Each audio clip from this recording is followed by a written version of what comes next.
गुरुर्ब्रह्मा गुरुर्विष्णु गुरुर्देवो महेश्वरः गुरुसाक्षात् परं ब्रह्म तस्मै श्री गुरवे नमः।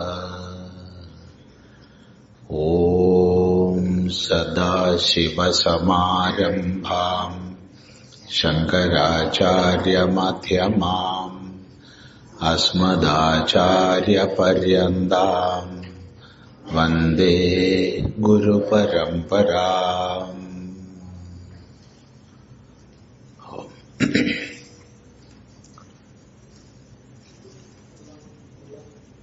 നമ്മൾ കഠോപനിഷത്തിൽ ഒന്നാമത്തെ വല്ലിയാണ് ശ്രദ്ധിച്ചുകൊണ്ടിരിക്കുന്നത്.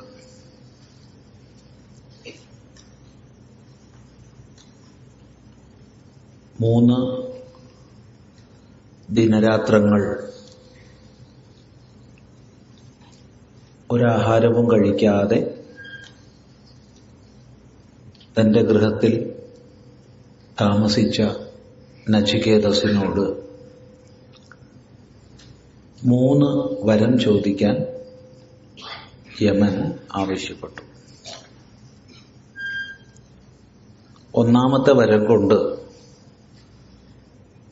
ഈ ലോകസംബന്ധിയായ പ്രയോജനമാണ് ചോദിച്ചത്.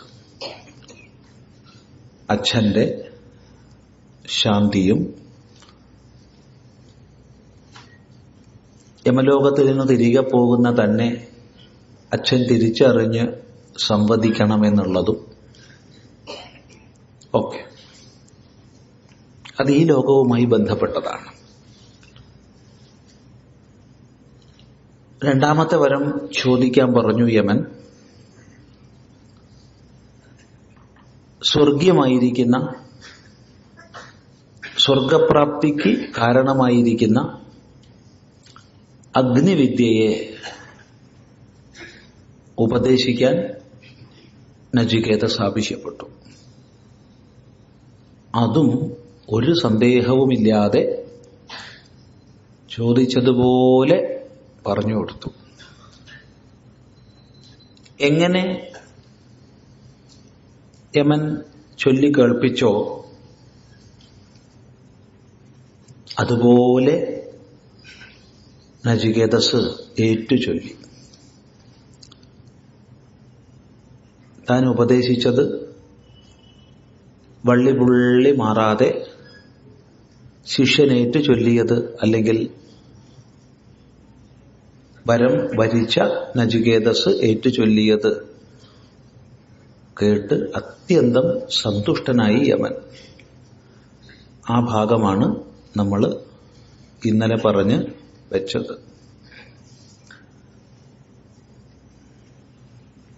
ലോകാദിമഗ്നിം തമുവാച തസ്മൈ യാ ഇഷ്ടകാ യാവതീർവാ യഥാ വാ സ ചാപി തത് പ്രത്യവദത് യഥോക്തം അഥാസ്യ മൃത്യു പുനരേവാഹ തുഷ്ടഃ. അതാണ് ഇന്നലെ പറഞ്ഞത്. ലോകത്തിൻ്റെ ആദിയായ അഗ്നിയെ അവനോട്, നചികേതസിനോട് പറഞ്ഞു കൊടുത്തു. എത്ര ഇഷ്ടികകൾ, എങ്ങനെ, എപ്രകാരം എന്നൊക്കെ. നചികേതസാകട്ടെ എങ്ങനെ യമൻ ഉപദേശിച്ചു അങ്ങനെ തന്നെ മറുപടി പറഞ്ഞു കേൾപ്പിച്ചു. അതിൽ അത്യന്തം സന്തുഷ്ടനായ മൃത്യു വീണ്ടും പറഞ്ഞു. എന്താ പറഞ്ഞേ? തമബ്രവീത് പ്രിയമാണോ മഹാത്മാ വരം തവേഹാദ്യ ദദാമി ഭൂയഃ തവൈവ നാംനാ ഭവിതായമഗ്നിഃ ശൃംഗാം ചേമാം അനേകരൂപാം ഗൃഹാണ.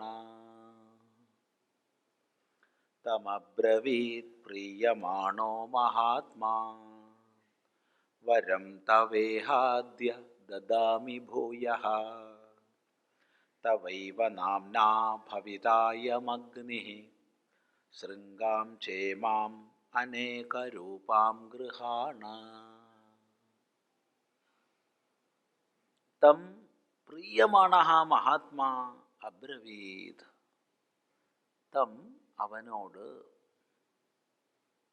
നചികേതസിനോട്, പ്രിയമാണഃ മഹാത്മാ അത്യന്തം സന്തുഷ്ടനായ, അത്യന്തം പ്രേമഭാവത്തോടു കൂടിയവനായ, അത്യന്തം പ്രിയത്തോടു കൂടിയവനായ മഹാത്മാവ് അബ്രവീത് പറഞ്ഞു.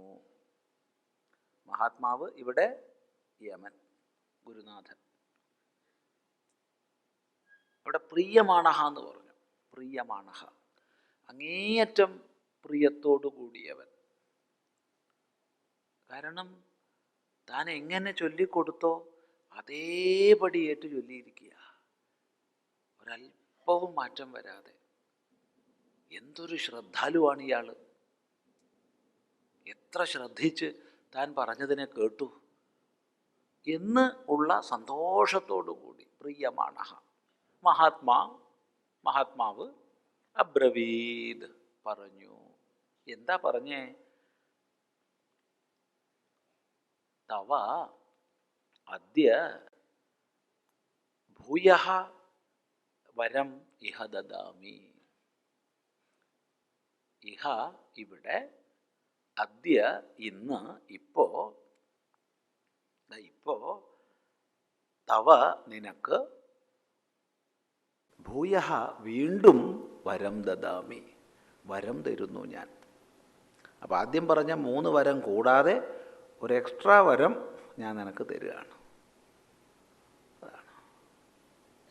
അത് ചോദിക്കാൻ നിനക്ക് അവകാശമില്ല, ഞാൻ അങ്ങോട്ട് തരികയാണ്. എന്താണ് വരം? തവൈവ നാംനാ ഭവിതായമഗ്നിഹി.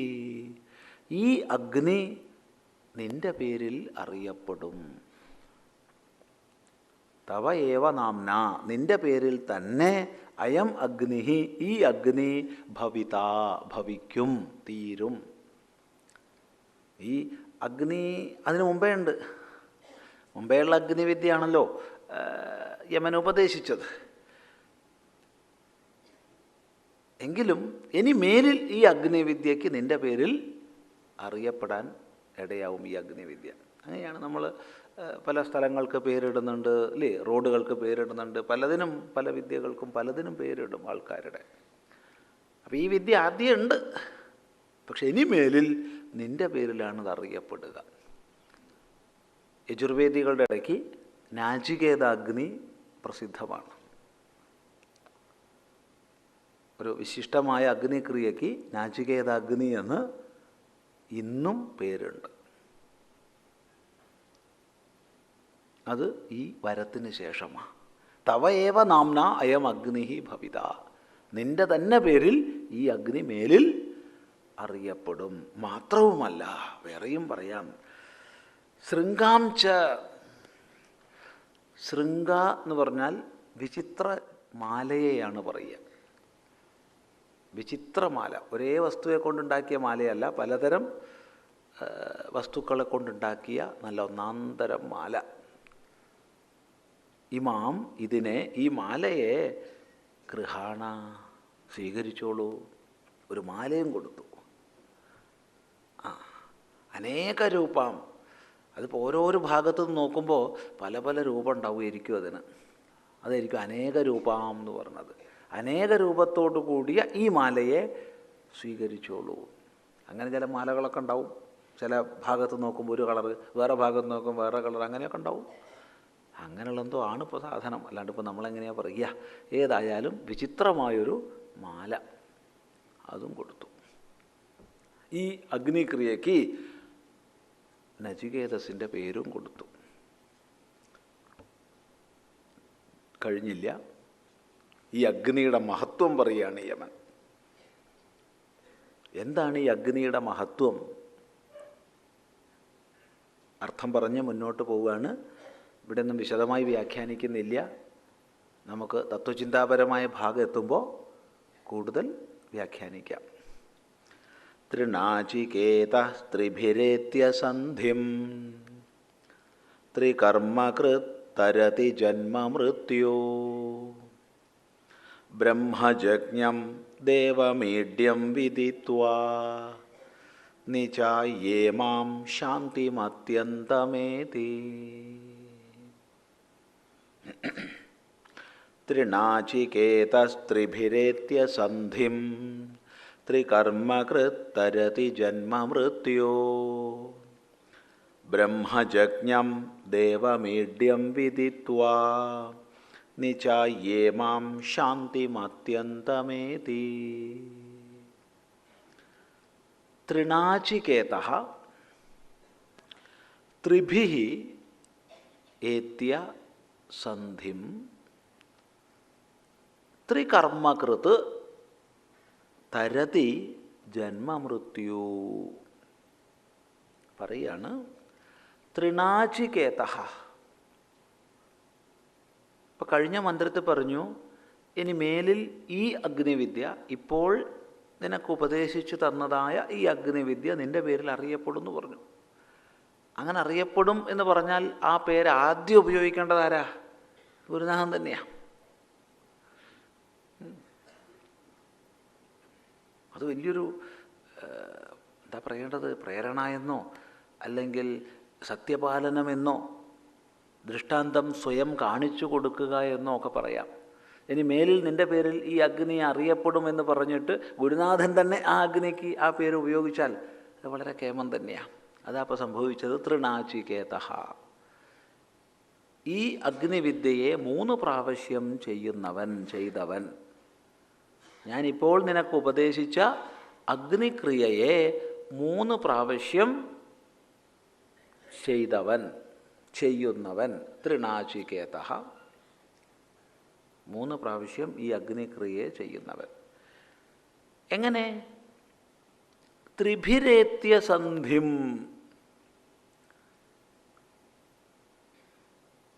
ത്രിഭിരേത്യ സന്ധിം,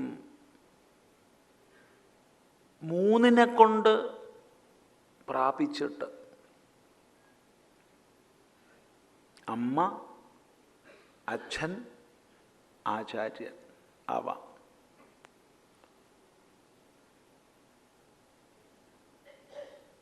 അമ്മയിൽ നിന്നും അച്ഛനിൽ നിന്നും പ്രാഥമികമായി സംസ്കാരങ്ങളെ ഉൾക്കൊണ്ട് ആചാര്യനിൽ നിന്ന് ഈ വിദ്യയെ നേടിയിട്ട് ത്രിഭിഹി ഏത്യ, 3 കൊണ്ട് പ്രാപിച്ചിട്ട്.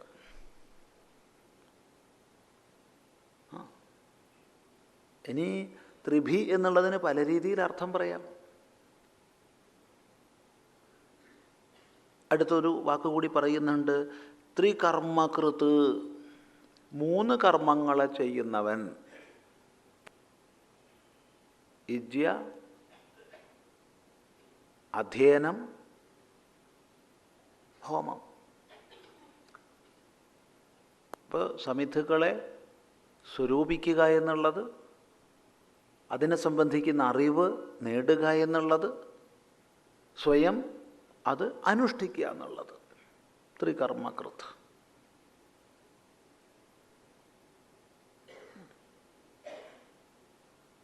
അല്ലെങ്കിൽ കർമ്മസംബന്ധിയായ ശരിയായ ശാസ്ത്രശ്രവണവും അതിൻ്റെ മനനവും അതിലൂടെയുള്ള ധ്യാനനിഷ്ഠയും കൈവരിക്കുന്നവൻ ത്രികർമ്മകൃത്. അല്ലെങ്കിൽ യജ്ഞനിർവഹണത്തിന് അതിൻ്റെ അവശ്യ ഭാഗങ്ങളായി, സഹകാരി ഭാഗങ്ങളായി പറഞ്ഞിട്ടുണ്ട്. യജ്ഞനിർവഹണം, അധ്യയനം, ദാനം എന്നിവ. എല്ലാ യജ്ഞങ്ങളിലും തന്നെ യജ്ഞനിർവഹണം, അധ്യയനം, ദാനം, ഈ 3 പറഞ്ഞിട്ടുണ്ട്. അപ്പോൾ ഈ 3 കൊണ്ട്, അഥവാ ഈ 3 ചെയ്യുന്നവൻ, ഇങ്ങനെ വിധിപ്രകാരം ആരാണോ 3 പ്രാവശ്യം നാചികേതാഗ്നി ചെയ്യുന്നത് അയാൾ ജന്മമൃത്യു തരതി, ജന്മമൃത്യുവെ തരണം ചെയ്യുന്നു. ജന്മമൃത്യു എന്ന് പറഞ്ഞാൽ ദ്വിവചനമാണ്, ജന്മത്തെയും മരണത്തെയും. ജന്മമരണ ചക്രത്തെ അയാൾ തരണം ചെയ്യുന്നു. ഇത് താൻ ഉപദേശിച്ച അഗ്നിവിദ്യയുടെ മഹിമ പറയുകയാണ്. ഇങ്ങനെ മഹിമ പറഞ്ഞ് അതിലേക്കൊരാകർഷണം ഉണ്ടാക്കി തീർത്താലേ വേണ്ട വിധത്തിൽ അയാൾ ആചരിക്കൂ. അങ്ങനെ ആചരിച്ചാലേ അതുകൊണ്ട് ഉദ്ദേശിക്കുന്ന ഫലം നേടാൻ കഴിയൂ. ഇത് മുഖ്യമാണ്. അതുകൊണ്ട് താൻ ഉപദേശിച്ച അഗ്നിവിദ്യയുടെ മഹിമയെ കീർത്തിക്കുകയാണ് ഇവിടെ യമൻ ചെയ്തത്. 2, കേവലം അഗ്നിവിദ്യയുടെ മഹിമ പറയുകയല്ല, അത് ശരിയായ ഭാവത്തോടുകൂടി അനുഷ്ഠിക്കണമെന്ന് ഉപദേശിക്കുന്നു. അതാണല്ലോ ഇവിടെ പറഞ്ഞതിൻ്റെ താല്പര്യം. ശ്രദ്ധിക്കുക. ഇവിടെ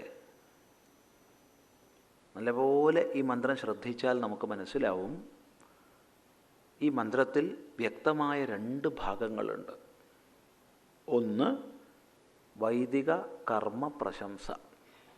ഇപ്പോൾ ഉപദേശിച്ച അഗ്നിവിദ്യയെ പ്രശംസിക്കുന്നത്, അതാണ് ഇപ്പോൾ നമ്മൾ പഠിച്ചത്. തുടർന്ന് പറയുകയാണ്, ബ്രഹ്മയജ്ഞം ദേവം ഈഡ്യം വിദിത്വാ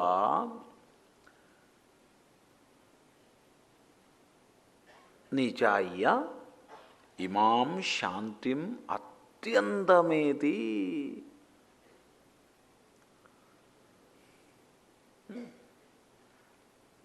ഇവിടെ നോക്കൂ, 2 രീതിയിൽ അർത്ഥം പറയാം. ഒന്ന്, ബ്രഹ്മയജ്ഞം ഈഡ്യം ദേവം വിദിത്വ. ബ്രഹ്മയജ്ഞൻ, ആദ്യം പറയുന്ന അർത്ഥം, ബ്രഹ്മയജ്ഞനെ അഗ്നിയെ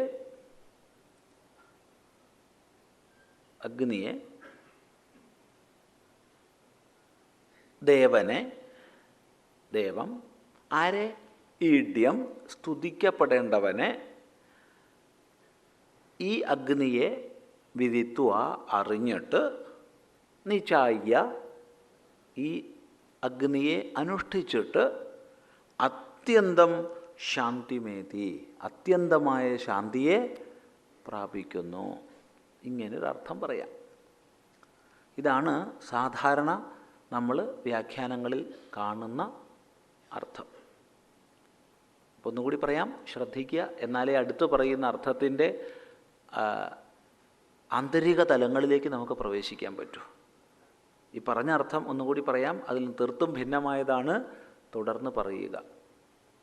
ഇപ്പം പറഞ്ഞ അർത്ഥം ലോകപ്രസിദ്ധമായ അർത്ഥമാണ്. ഒന്നുകൂടി പറയാം, 3 പ്രാവശ്യം നാചികേതാഗ്നിയെ ചെയ്യുന്ന അമ്മ, അച്ഛൻ, ആചാര്യൻ എന്നിവരിലൂടെ അറിഞ്ഞ് ചെയ്യുന്ന യജ്ഞ അധ്യയന ദാനങ്ങളോടുകൂടെ ചെയ്യുന്ന ആൾ ജനന മരണങ്ങളെ അതിക്രമിക്കുന്നു. അങ്ങനെ ആ അഗ്നിയെ, ദേവനെ, സ്തുത്യനെ വേണ്ട രീതിയിൽ അറിഞ്ഞ് അനുഷ്ഠിച്ചാൽ അത്യന്തമായ ശാന്തിയെ പ്രാപിക്കും. ഈ പറഞ്ഞ അർത്ഥം വ്യക്തമാണെന്ന് വിചാരിക്കുന്നു. എങ്കിൽ നമുക്ക് അടുത്ത അർത്ഥം ചിന്തിക്കാം. എന്താണ് അടുത്ത അർത്ഥം? ഇവിടെ വ്യക്തമായി 2 തലങ്ങളിലാണ് ഈ മന്ത്രത്തിൻ്റെ അർത്ഥം. ഒന്ന്, താൻ ഉപദേശിച്ച അഗ്നിയുടെ മഹിമയെ സൂചിപ്പിക്കുന്നു ആദ്യ ഭാഗത്ത്. അതെന്താണ്? തൃനാചികേത, 3 പ്രാവശ്യം നാചികേതാഗ്നിയെ ചെയ്യുന്ന ആൾ അമ്മ, അച്ഛൻ, ആചാര്യൻ എന്നിവയിലൂടെ അറിഞ്ഞ് യജ്ഞാധ്യയന ദാനങ്ങളെ ചെയ്ത് ജന്മ മരണങ്ങളെ തരണം ചെയ്യുന്നു. അർത്ഥത്തിന് യാതൊരു മാറ്റവും ഇല്ല, ഇപ്പോൾ പറഞ്ഞത് തന്നെയാണ്. എന്നാൽ രണ്ടാമത്തെ ഭാഗത്തിന് അർത്ഥം മാറ്റി പറയും. അതെങ്ങനെ ചോദിച്ചാൽ, ഇത് ഉപദേശിക്കുന്ന സമയത്തും ഗുരുനാഥന്, യമന് അഗ്നിക്രിയ മാഹാത്മ്യമുള്ളത് തന്നെയാണ്, യാതൊരു സംശയവുമില്ല. അഗ്നിക്രിയയ്ക്ക് അഗ്നിക്രിയയുടേതായ മഹാത്മ്യമുണ്ട്. പക്ഷേ ആത്യന്തികമായ മുക്തി എന്നുള്ളത് ഒരു ക്രിയയിലൂടെയും നേടേണ്ടതല്ല. ക്രിയകളിലൂടെ നേടാൻ കഴിയുന്നത് പരമാവധി ചിത്തശുദ്ധി എന്ന ഫലമാണ് നിഷ്കാമമായി അനുഷ്ഠിക്കുന്നവർക്ക്. സകാമമായി അനുഷ്ഠിക്കുന്നവർക്ക് അതത് കാമപ്രാപ്തിയാണ്. ഇനി ലോകങ്ങളെ ചിന്തിച്ചാൽ ഉയർന്ന സ്വർഗാദി ലോകങ്ങൾ പ്രാപിക്കാം. പരമാവധി ഇന്ദ്രലോകം വരെയൊക്കെയുള്ള സ്വർഗലോകങ്ങളെ പ്രാപിക്കാം കേവല കർമ്മങ്ങളെ കൊണ്ട്. ഒരിക്കലും തന്നെ ആത്യന്തികമായ മോക്ഷം, അത്യന്തമായ ശാന്തി എന്തെങ്കിലും ചെയ്തു നേടേണ്ടത് അല്ല. അതുകൊണ്ട് അഗ്നിവിദ്യയെയാണ് നചികേതസ് അപേക്ഷിച്ചത്. അതും സ്വർഗീയമായ അഗ്നിവിദ്യയെയാണ് അപേക്ഷിച്ചത്. അതിനെ യമൻ വേണ്ട രീതിയിൽ ഉപദേശിക്കുകയും ചെയ്തു. തന്നാൽ ഉപദേശിക്കപ്പെട്ട അഗ്നിവിദ്യയുടെ മാഹാത്മ്യത്തെ കീർത്തിക്കുകയും ചെയ്തു. ഇതൊക്കെ ചെയ്യുമ്പോഴും യമൻ്റെ ഉള്ളിലൊരു സങ്കല്പമുണ്ടോ? ഈ നചികേതസ് ഈ അഗ്നിവിദ്യയിൽ കുടുങ്ങിപ്പോകേണ്ടവൻ അല്ല. ഇതിനപ്പുറത്തേക്ക് ഉയരാനുള്ള അധികാരം ഈ നചികേതസിൽ ഞാൻ കാണുന്നുണ്ട് എന്നൊരു ഭാവം യമൻ്റെ ഉള്ളിലില്ലേ? ഉണ്ടെന്നാണ് ഈ മന്ത്രം പഠിക്കുമ്പോഴും തുടർന്ന് അടുത്ത വരം ചോദിക്കുന്നതിൻ്റെ ഭാഗമായി വിവിധ പരീക്ഷണങ്ങൾ ചെയ്യുന്നതിനോടനുബന്ധിച്ച് പറയുന്ന വാക്യങ്ങൾ ശ്രദ്ധയോടുകൂടെ പഠിക്കുമ്പോഴും നമുക്ക് തോന്നുക. ഒന്നുകൂടി വ്യക്തമാക്കാം. അഗ്നിവിദ്യയെ ഉപദേശിച്ചു, അതിൻ്റെ മാഹാത്മ്യവും പറയുന്നു. പക്ഷെ അതോടൊപ്പം തന്നെ യമൻ്റെ ഉള്ളിൽ വ്യക്തമായൊരു സങ്കല്പമുണ്ട്. എൻ്റെ മുമ്പിൽ വന്നിരിക്കുന്ന ആൾ കേവലം അഗ്നിവിദ്യയിൽ കുടുങ്ങേണ്ട ആൾ അല്ല, അതിനപ്പുറത്തേക്ക് പോവാൻ അധികാരിയാണ്. അതുകൊണ്ട് തന്നെ അഗ്നിവിദ്യയുടെ മാഹാത്മ്യത്തെ പറയുന്ന യമൻ ഒരു സൂചന കൊടുക്കുകയാണ്. എന്താ സൂചന? ബ്രഹ്മജജ്ഞം ഈഡ്യം ദേവം നിചായ്യ.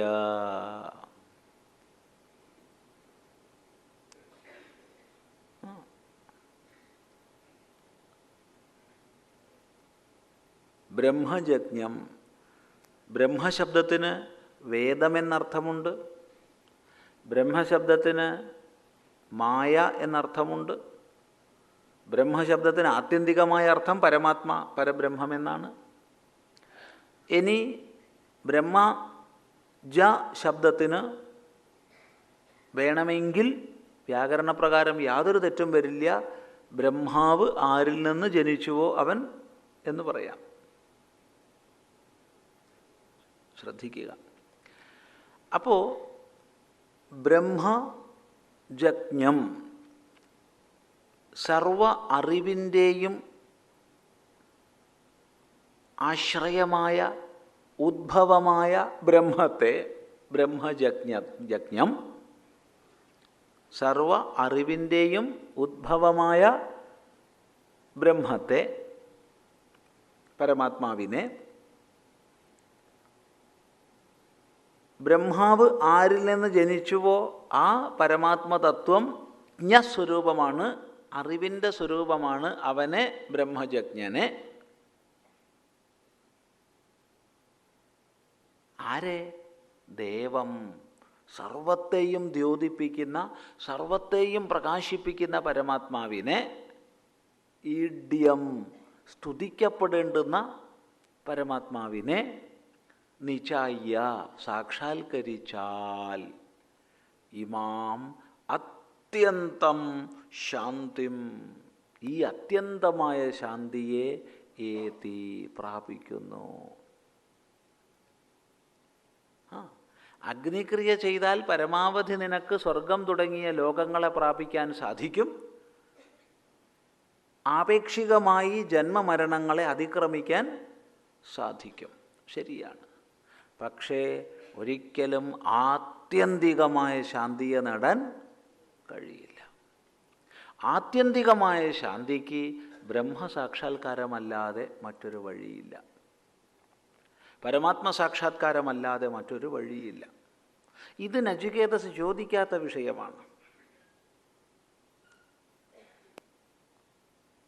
എന്നാൽ അഗ്നിവിദ്യ ഉപദേശിക്കുകയും അഗ്നിയുടെ മഹിമയെ കീർത്തിക്കുകയും ചെയ്യുന്ന യമൻ ചോദിക്കാതെ തന്നെ തൻ്റെ മുമ്പിൽ വന്ന ശിഷ്യൻ, തൻ്റെ മുമ്പിൽ വന്ന വ്യക്തി ഈ അഗ്നിയിൽ മാത്രം കുടുങ്ങിപ്പോകേണ്ടവനല്ല, അതിനപ്പുറത്തേക്ക് വേദാന്ത സാരം സാക്ഷാത്കരിക്കുന്നതിന് യോഗ്യനാണെന്ന് തിരിച്ചറിയുന്നു. ആ തിരിച്ചറിവ് കൊണ്ട് നൽകുന്ന സൂചനയാണ്, ശരിയാണ്, ഞാനിപ്പോൾ ഉപദേശിച്ച അഗ്നിക്രിയയെ നല്ലതുപോലെ അറിഞ്ഞ് അനുഷ്ഠിച്ചാൽ, 3 പ്രാവശ്യം വേണ്ട വിധാനത്തിൽ അനുഷ്ഠിച്ചാൽ നിനക്ക് താൽക്കാലികമായി ജന്മമരണങ്ങളെയൊക്കെ അതിക്രമിക്കാം. പക്ഷെ ഒന്ന് നീ മനസ്സിലാക്കൂ, അതുകൊണ്ടൊന്നും ആത്യന്തികമായ ശാന്തിയെ ലഭിക്കാൻ പോകുന്നില്ല. ആത്യന്തികമായ ശാന്തി പരമമായ ബ്രഹ്മതത്വത്തെ സാക്ഷാത്കരിക്കുമ്പോൾ മാത്രമാണ്. ഇത് പൊതുവെ വ്യാഖ്യാനങ്ങളിൽ നമ്മളിത് ഇങ്ങനൊരു അർത്ഥകൽപ്പന കാണില്ല. പക്ഷെ ഒരു തെറ്റുമില്ല, ഇങ്ങനെ പറയുന്ന സമയത്ത് ഇതിൻ്റെ അർത്ഥാധിക്യം കൂടുന്നുണ്ട്. അതുകൊണ്ട് ഈ അർത്ഥം ഈ പ്രകാരം ചിന്തിക്കുന്നതാണ് നമുക്ക് കൂടുതൽ ഇഷ്ടമായിട്ടുള്ളത്. പറഞ്ഞ ആശയം വ്യക്തമെന്ന് വിചാരിക്കുന്നു. അപ്പോൾ 2 തലങ്ങൾ അവിടെയുണ്ട്. ഒന്ന്, താൻ ഉപദേശിച്ച അഗ്നിവിദ്യയുടെ മഹിമയെ കീർത്തിക്കുന്നു. 2, അതിനും അപ്പുറത്തുള്ള പരമാത്മതത്വത്തെ ഉപദേശിക്കുന്നതിനുള്ള ഒരു സൂചന. ശ്രേഷ്ഠന്മാരായ ഗുരുനാഥന്മാർ ശിഷ്യൻ ചോദിക്കുന്നത് കൊടുക്കുന്നവർ മാത്രമല്ല, ഒരു വ്യക്തിക്കുള്ളിൽ ഒളിഞ്ഞു കിടക്കുന്ന ശിഷ്യനെ ചില ഉത്തേജകങ്ങളെ നൽകി തട്ടിമുട്ടി പുറത്തെടുക്കുന്നവരാ ശരിയായ ഗുരുനാഥന്മാർ. അതെ, ലോകത്തിലെല്ലാ മേഖലയിലും നമുക്കിത് കാണാം. കേവലം അധ്യാത്മശാസ്ത്രത്തിൽ മാത്രമല്ല, വ്യത്യസ്ത മേഖലകളിൽ ഓരോ വ്യക്തിക്കുള്ളിലും അന്തർലീനമായിരിക്കുന്ന മികവിനെ കണ്ടെത്തി അവൻ പോലും തിരിച്ചറിയുന്നതിന് മുമ്പ് അതിനൊരു തട്ടുകൊടുത്ത് പുറത്തേക്ക് കൊണ്ടുവരുന്ന ശ്രേഷ്ഠന്മാരായ ഗുരുനാഥന്മാർ.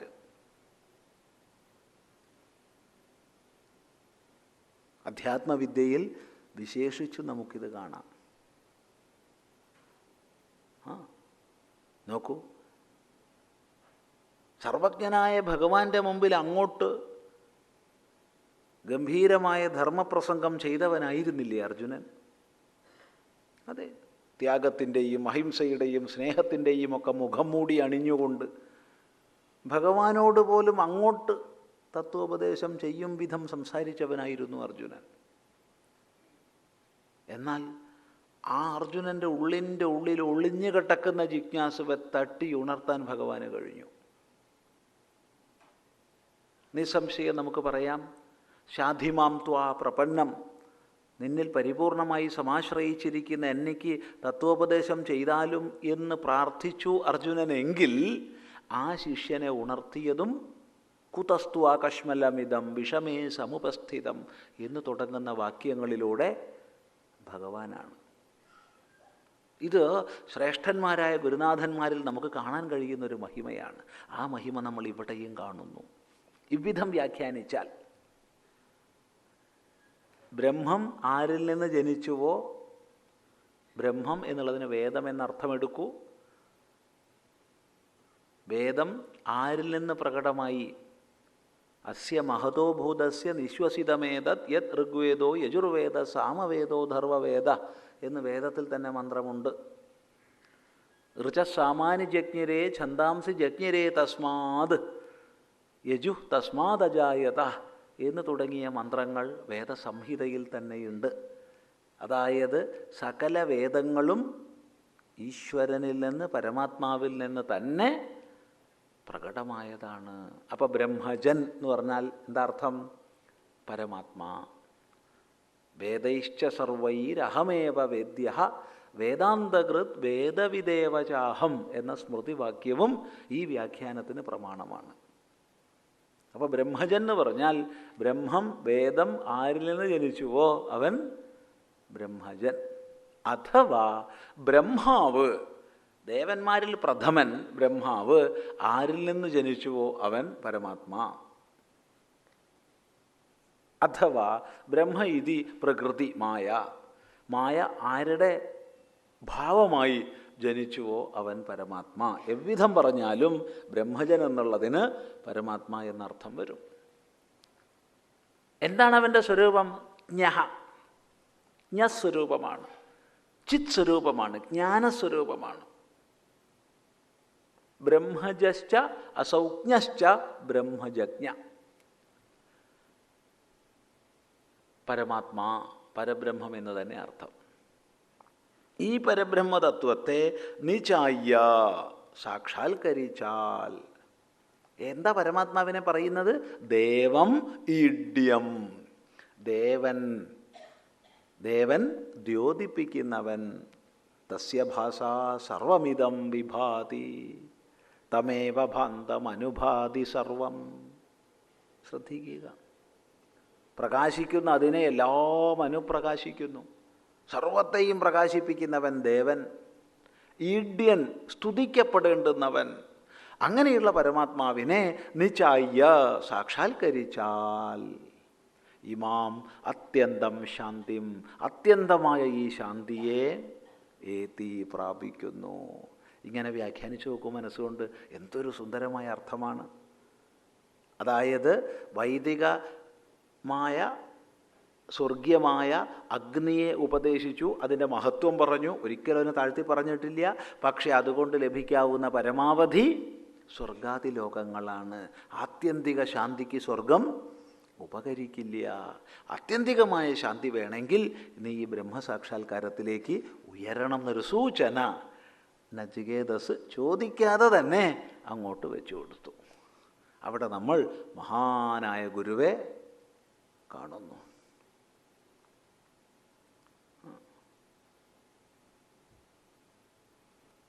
വ്യക്തമാണെന്ന് വിചാരിക്കുന്നു. ഈ രീതിയിലുള്ള വ്യാഖ്യാനം കുറിച്ച് വയ്ക്കുക, തലയിൽ എഴുതി വയ്ക്കുക. ഇല്ലേ?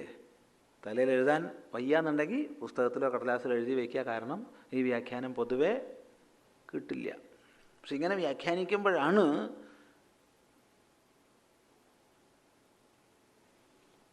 കർമ്മത്തെ, സ്വർഗീയമായ കർമ്മത്തെ ഉപദേശിച്ച ഗുരു അതിനപ്പുറത്തേക്ക് ശിഷ്യനെ ഉയർത്താനുള്ളൊരു ഭാവം, തൻ്റെ മുമ്പിൽ എത്തിയിരിക്കുന്നത് എപ്രകാരമുള്ള ശിഷ്യനാണെന്നുള്ള തിരിച്ചറിവുള്ള തൻ്റെ ഭാവം പ്രകടമാക്കുന്ന വ്യാഖ്യാനം വരും. ശ്രദ്ധിക്കുക. ഏതായാലും തൃണാചികേതസ്ത്രയമേതദ്വിദിത്വാ യ ഏവം വിദ്വാംശ്ചിനുതേ നാചികേതം സമൃത്യുപാശാൻ പുരതഃ പ്രണോദ്യ ശോകാദിഗോ മോദത്തെ സ്വർഗലോകേ.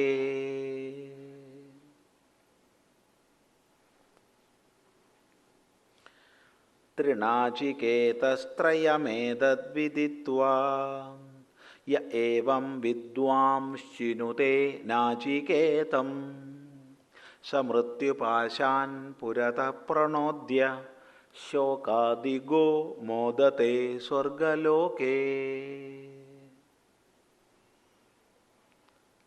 തൃണാചികേതഃ, 3 പ്രാവശ്യം നാചികേതാഗ്നിയെ ചെയ്തവൻ, ചെയ്യുന്നവൻ.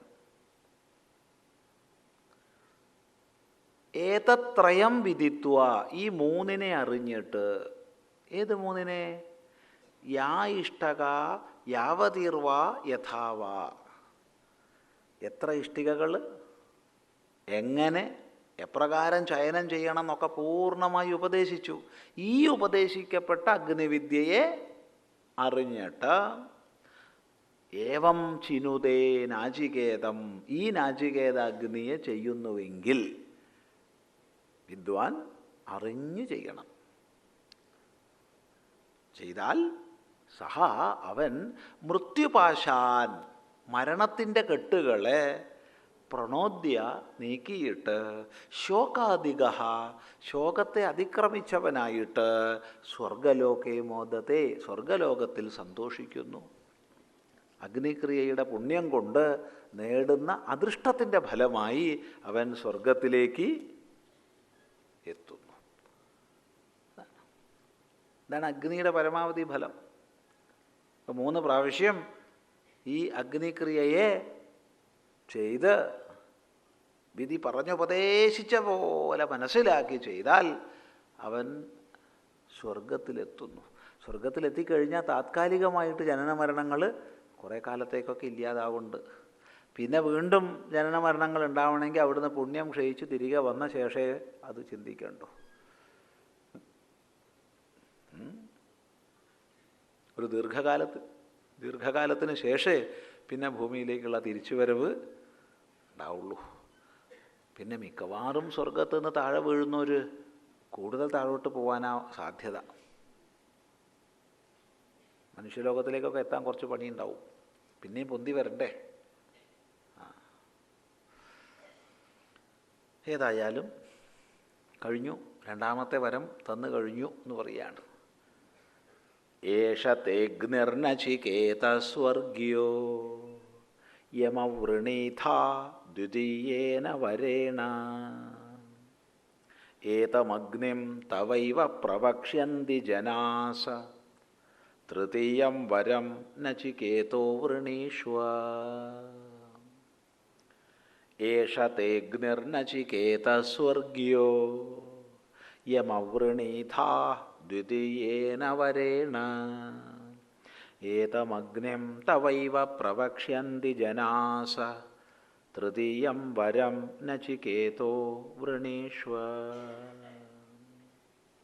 ഹേ നചികേത, അല്ലയോ നചികേതസേ, പേര് പറഞ്ഞ് വിളിക്കുക. ഹേ നചികേതസേ, ഏഷത്തെ അഗ്നി സ്വർഗ്യ, ഇതാ തേ നിനക്ക് ഏഷഃ സ്വർഗ്യ അഗ്നി, ഈ സ്വർഗത്തിന് കാരണമാകുന്ന അഗ്നി പറഞ്ഞു തന്നു കഴിഞ്ഞു. നീ എന്നോട് ചോദിച്ചെന്താ? സ്വർഗത്തിന് കാരണമായ അഗ്നിയെയാണ്. ഇതാ ഞാൻ പറഞ്ഞു തന്നു കഴിഞ്ഞു. യം അവൃണീഥാഹ, യാതൊന്നിനെ നീ വരിച്ചുവോ, ദ്വിതീയേന വരേണ, 2ാമത്തെ വരം കൊണ്ട്. 2ാമത്തെ വരം കൊണ്ട് നീ യാതൊരു അഗ്നിയെ വരിച്ചുവോ, ഞാൻ നിനക്കിതാ തന്നു കഴിഞ്ഞു. മാത്രമല്ല ഒരു എക്സ്ട്രാ വരവും ഞാൻ പറഞ്ഞു. അതെന്താ? ഏതമഗ്നിം തവൈവ പ്രവക്ഷ്യന്തി, നിന്റെ പേരിൽ തന്നെ ഈ അഗ്നിയെ പറയും. ആര്? ജനാസഹ, ജനങ്ങൾ നിന്റെ പേരിൽ ഈ അഗ്നിയെ പറയും എന്നുള്ളതും ഞാൻ പറഞ്ഞു. ഇനിയിപ്പോൾ എന്താ വേണ്ടത്? തൃതീയം വരം വൃണീഷ്വ. ഹേ നചികേത, അല്ലയോ നചികേതസേ, തൃതീയം വരം വൃണീഷ്വ, 3ാമത്തെ വരം നീ വരിക്കൂ. വൃണീഷ്വ, നീ വരിക്കൂ. ഇപ്പോൾ 2 വരവും കഴിഞ്ഞു. അപ്പം എന്താ 1ാമത്തെ വരം? ഈ ലോകസംബന്ധിയായത്.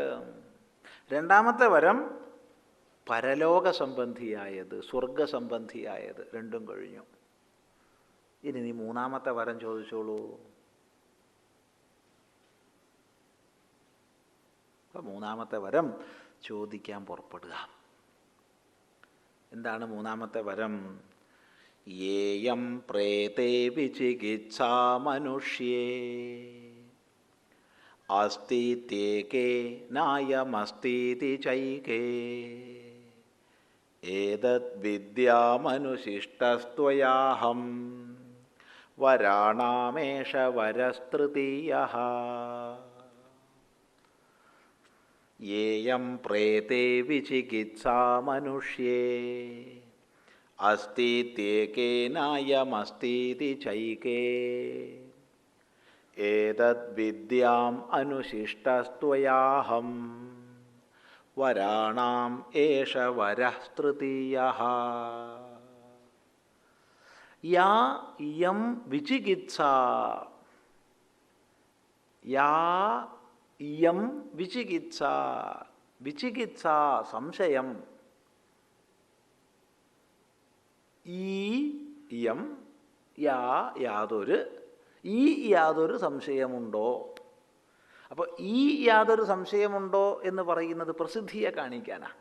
താൻ ചോദിക്കുന്ന സംശയത്തിൻ്റെ പ്രസിദ്ധിയെ കാണിക്കാനാണ് ഈ യാതൊരു സംശയം എന്ന് പറയുന്നത്. ഈ യാതൊരു സംശയം. എന്താ സംശയം? മനുഷ്യേ പ്രേതേ, മനുഷ്യൻ മരിച്ചാൽ അസ്തി ഇതി ഏകേ, ഉണ്ട് എന്ന് ചിലർ പറയുന്നു. ന അയം അസ്തി ഇതി ച ഏകേ, ഇല്ല എന്ന് വേറെ ചിലർ പറയുന്നു. ഇതാണിപ്പോൾ സംശയം. നമ്മൾ എക്കാലം മുതൽ ഈ ലോകത്ത് ജീവിക്കണുണ്ടോ നമ്മൾ വെച്ചാൽ മനുഷ്യ സമൂഹം, വിശേഷ ബുദ്ധിയോട് കൂടിയവർ, അക്കാലം മുതൽ തന്നെ ഈ ജീവിതം, ജനനം, മരണം, ഇതൊക്കെ പല പല ചോദ്യങ്ങളെ ഉയർത്തിയിട്ടുണ്ട്.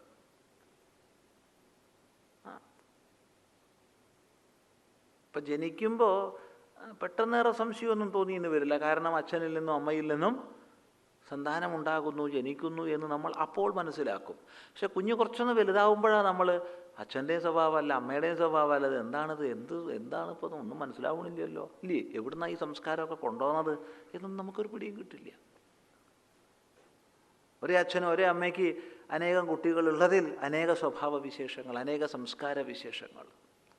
അപ്പം ഇങ്ങനെയൊക്കെ കാണുമ്പോൾ ഒരു സംശയം വരും, എന്തായി പോയി ജനനം എന്ന് പറഞ്ഞ പ്രതിഭാസം. എന്നാലും പലരും ഇത് ആലോചിക്കാറ് പതിവ് ഇല്ല. ചിലരൊക്കെ ഇത് ആലോചിക്കൂ. പക്ഷേ എല്ലാവരും തന്നെ മരണം എന്ന പ്രതിഭാസത്തെ കുറിച്ച് ആലോചിക്കാറുണ്ട്. എന്താ ഇപ്പം മരിച്ചാൽ സംഭവിക്കണത്, ഇല്ലേ? മരിച്ചാൽ എങ്ങോട്ടാണ് നമ്മൾ പോവുക? പൊതുവേ ഞാൻ മരിച്ചു പോവും അല്ലെങ്കിൽ മരിച്ചു പോയി എന്നൊക്കെ പറയുന്നുണ്ട്. അച്ഛൻ മരിച്ചു പോയി അല്ലെങ്കിൽ അമ്മ മരിച്ചു പോയി എന്നൊക്കെ പറയാറുണ്ട്. ഞാൻ മരിച്ചു പോവും. എങ്ങോട്ട്?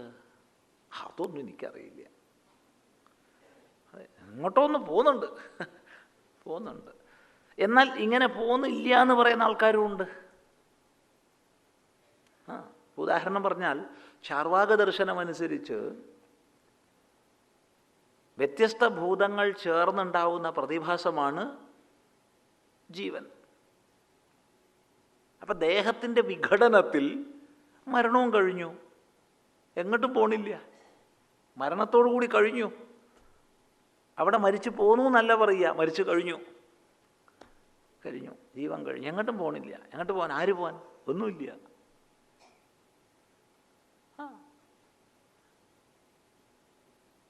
അപ്പം ചിലരുടെ അഭിപ്രായത്തിൽ മരണത്തോടു കൂടി എല്ലാം കഴിഞ്ഞു, അവിടെ മരണത്തിൽ പോവുകയും വരുമൊന്നും ചെയ്യണമൊന്നുമില്ല, കഴിഞ്ഞു മരണത്തോടു കൂടി. എന്നാൽ വേറെ ചിലർ പറയണ അങ്ങനെയല്ല. മരിച്ചാലും ഈ സ്ഥൂല ശരീരം മരിച്ചാലും ആളുണ്ട് എന്ന് പറയുന്നുണ്ട്. ആത്മാവ് നശിക്കുന്നില്ല, സ്ഥൂല ശരീരം മരിച്ചാലും ആത്മാവുണ്ട് എന്ന് ചിലർ പറയുന്നുണ്ട്. ചിലർ പറയണത് അങ്ങനെയൊന്നും ഇല്ല എന്ന്. ഏതായാലും മരണം എന്നും നമ്മുടെ ജിജ്ഞാസയെ ഉയർത്തുന്ന ഒരു പ്രതിഭാസമാണ്. മരണം എന്നും ഒരു അത്ഭുതം തന്നെയാണ്, അല്ലേ? അതെ. മരണചിന്ത പലരെയും തത്വജ്ഞാനത്തിലേക്ക് ഉയർത്തിയിട്ടുണ്ട്. മരണചിന്ത പലരെയും മാനസിക ആഘാതത്തിലേക്കും നയിച്ചിട്ടുണ്ട്. എങ്ങോട്ടെങ്കിലും നയിക്കപ്പെടുന്നുണ്ട്. അത് എന്നും മനുഷ്യനെ മഥിച്ചിട്ടുള്ള ഒന്നാണ് ഈ മരണത്തെ സംബന്ധിക്കുന്ന ചിന്ത. എന്താണ് ഈ മരണം? അപ്പം അതുകൊണ്ട് ഈ മരണത്തെ സംബന്ധിച്ച സംശയം ചോദിക്കാൻ ഏറ്റവും നല്ലത് യമനോടാണ്. കാരണം യമനാണല്ലോ ഇപ്പോൾ ഇതിൻ്റെ അധിദേവത. അതുകൊണ്ട് കിട്ടിയ ചാൻസ് നഷ്ടപ്പെടുത്താൻ നചികേതസ് തയ്യാറല്ല. മരണത്തെക്കുറിച്ച് ഏറ്റവും നല്ലത് യമനോട് ചോദിക്കുകയല്ലേ. അതാ ചോദിക്കണത്. ചിലർ പറയുന്നുണ്ട് മനുഷ്യൻ മരിച്ചു കഴിഞ്ഞാലും ഉണ്ട് എന്ന് ചിലർ പറയുന്നുണ്ട്.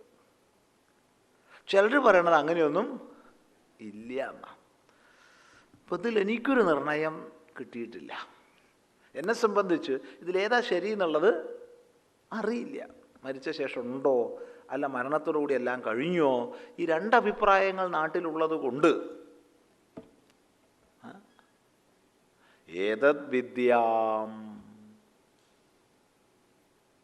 ഏതദ് വിദ്യാം, ഇതിനെ ഞാൻ അറിയാമായിരുന്നു, ഇതിനെ ഞാൻ അറിയാമായിരുന്നു, എനിക്കറിയാൻ സാധിക്കുമായിരുന്നു. അനുശിഷ്ട, വേണ്ട രീതിയിൽ ഉപദേശിക്കപ്പെട്ടാൽ, ത്വയാ, നിന്നാൽ. അപ്പോൾ നിന്നാൽ വേണ്ട രീതിയിൽ ഉപദേശിക്കപ്പെട്ടാൽ എനിക്കിതൊന്ന് മനസ്സിലാക്കാമായിരുന്നു. ഏത്? മരിച്ചാൽ പിന്നുണ്ടോ ഇല്ലയോ എന്നുള്ള വിഷയം നിന്നാൽ ഉപദേശിക്കപ്പെട്ടാൽ ഞാനൊന്ന് മനസ്സിലാക്കാമായിരുന്നു. എന്തൊരു നല്ലൊരു വിനയമുള്ള ഭാഷയാന്ന് നോക്കൂ അത്, ഇല്ലേ? നിന്നാൽ ഉപദേശിക്കപ്പെട്ടാൽ ഞാൻ മനസ്സിലാക്കാമായിരുന്നു. ഉപദേശിച്ചാൽ മനസ്സിലാക്കാൻ കഴിയും എന്ന് തന്നെയാണ് അവിടെ അർത്ഥം. പക്ഷെ ഉപദേശിക്കണം.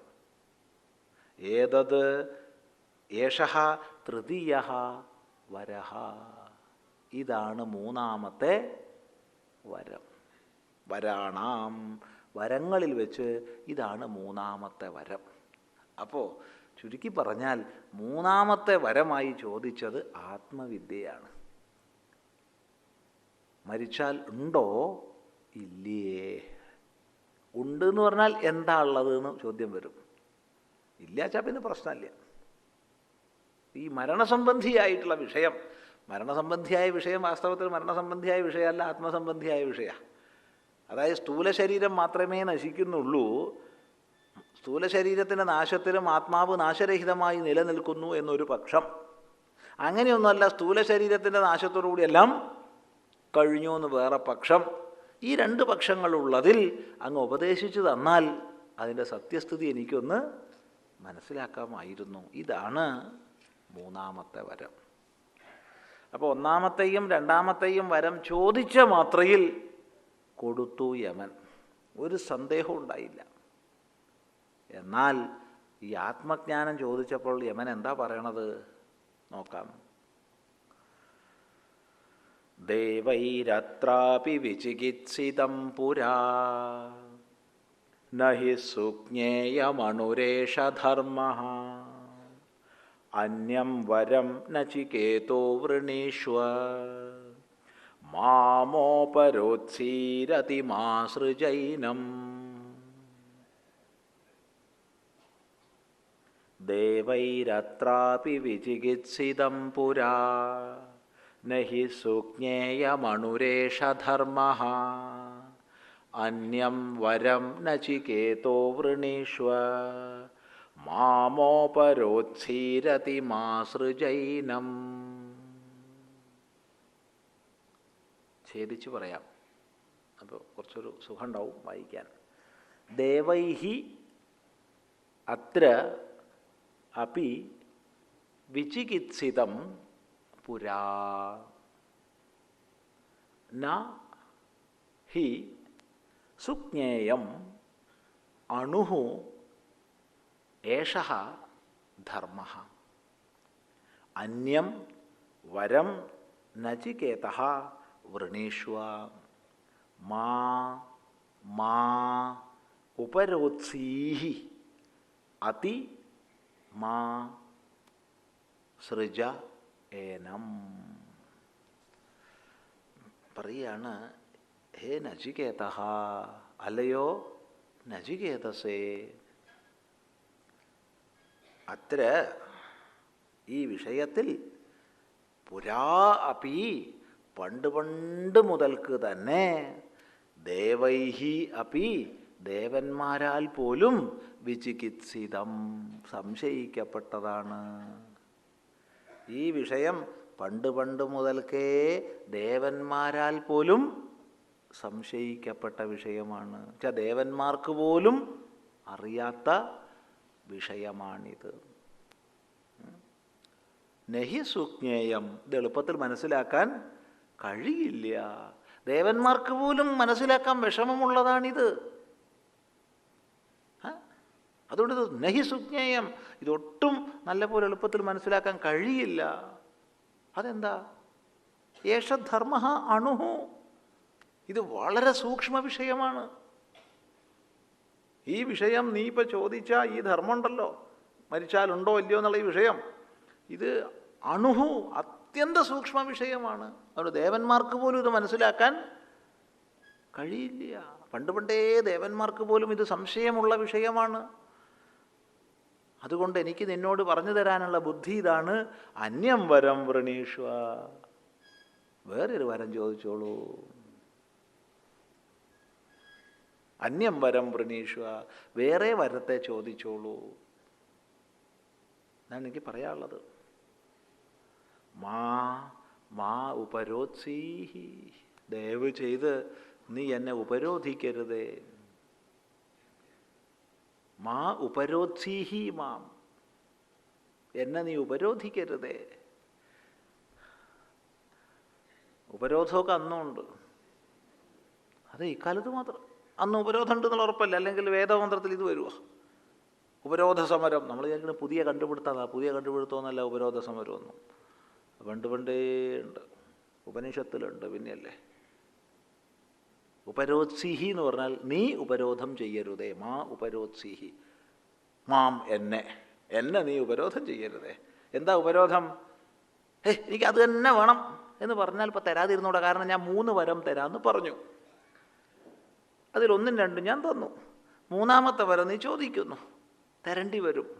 അതാണ് ഞാൻ പറഞ്ഞത്, നീ ഒന്ന് മാറ്റി ചോദിക്കുക, വേറെ ചോദിക്കുകയെന്ന്. അപ്പം ഇത് തന്നെ വേണമെന്ന് പറഞ്ഞത് നീ ഉപരോധം ചെയ്യരുതേ. അപ്പം ഇതേ അർത്ഥത്തിൽ തന്നെയാണ് നമ്മൾ ഇന്ന് ഉപരോധ സമരം എന്നൊക്കെ പറയുന്നത്. അർത്ഥത്തിലൊന്നും മാറ്റമൊന്നുമില്ല. അപ്പം അക്കാലത്തും ഉപരോധങ്ങളൊക്കെ ഉണ്ട്. നമ്മൾ വിചാരിക്കുന്നത് പുതിയ ചില കണ്ടുപിടുത്തങ്ങളാണ് ഈ ഉപരോധ സമരമൊക്കെ. ഒന്നുമല്ല, വേദത്തിലേ ഉള്ളതാണ്. ശരി, ഏതായാലും നീ എന്നെ ദയവ് ചെയ്ത് ഉപരോധിക്കരുതേ. അതിസൃജ, അതിനെ നീ ഉപേക്ഷിക്കൂ.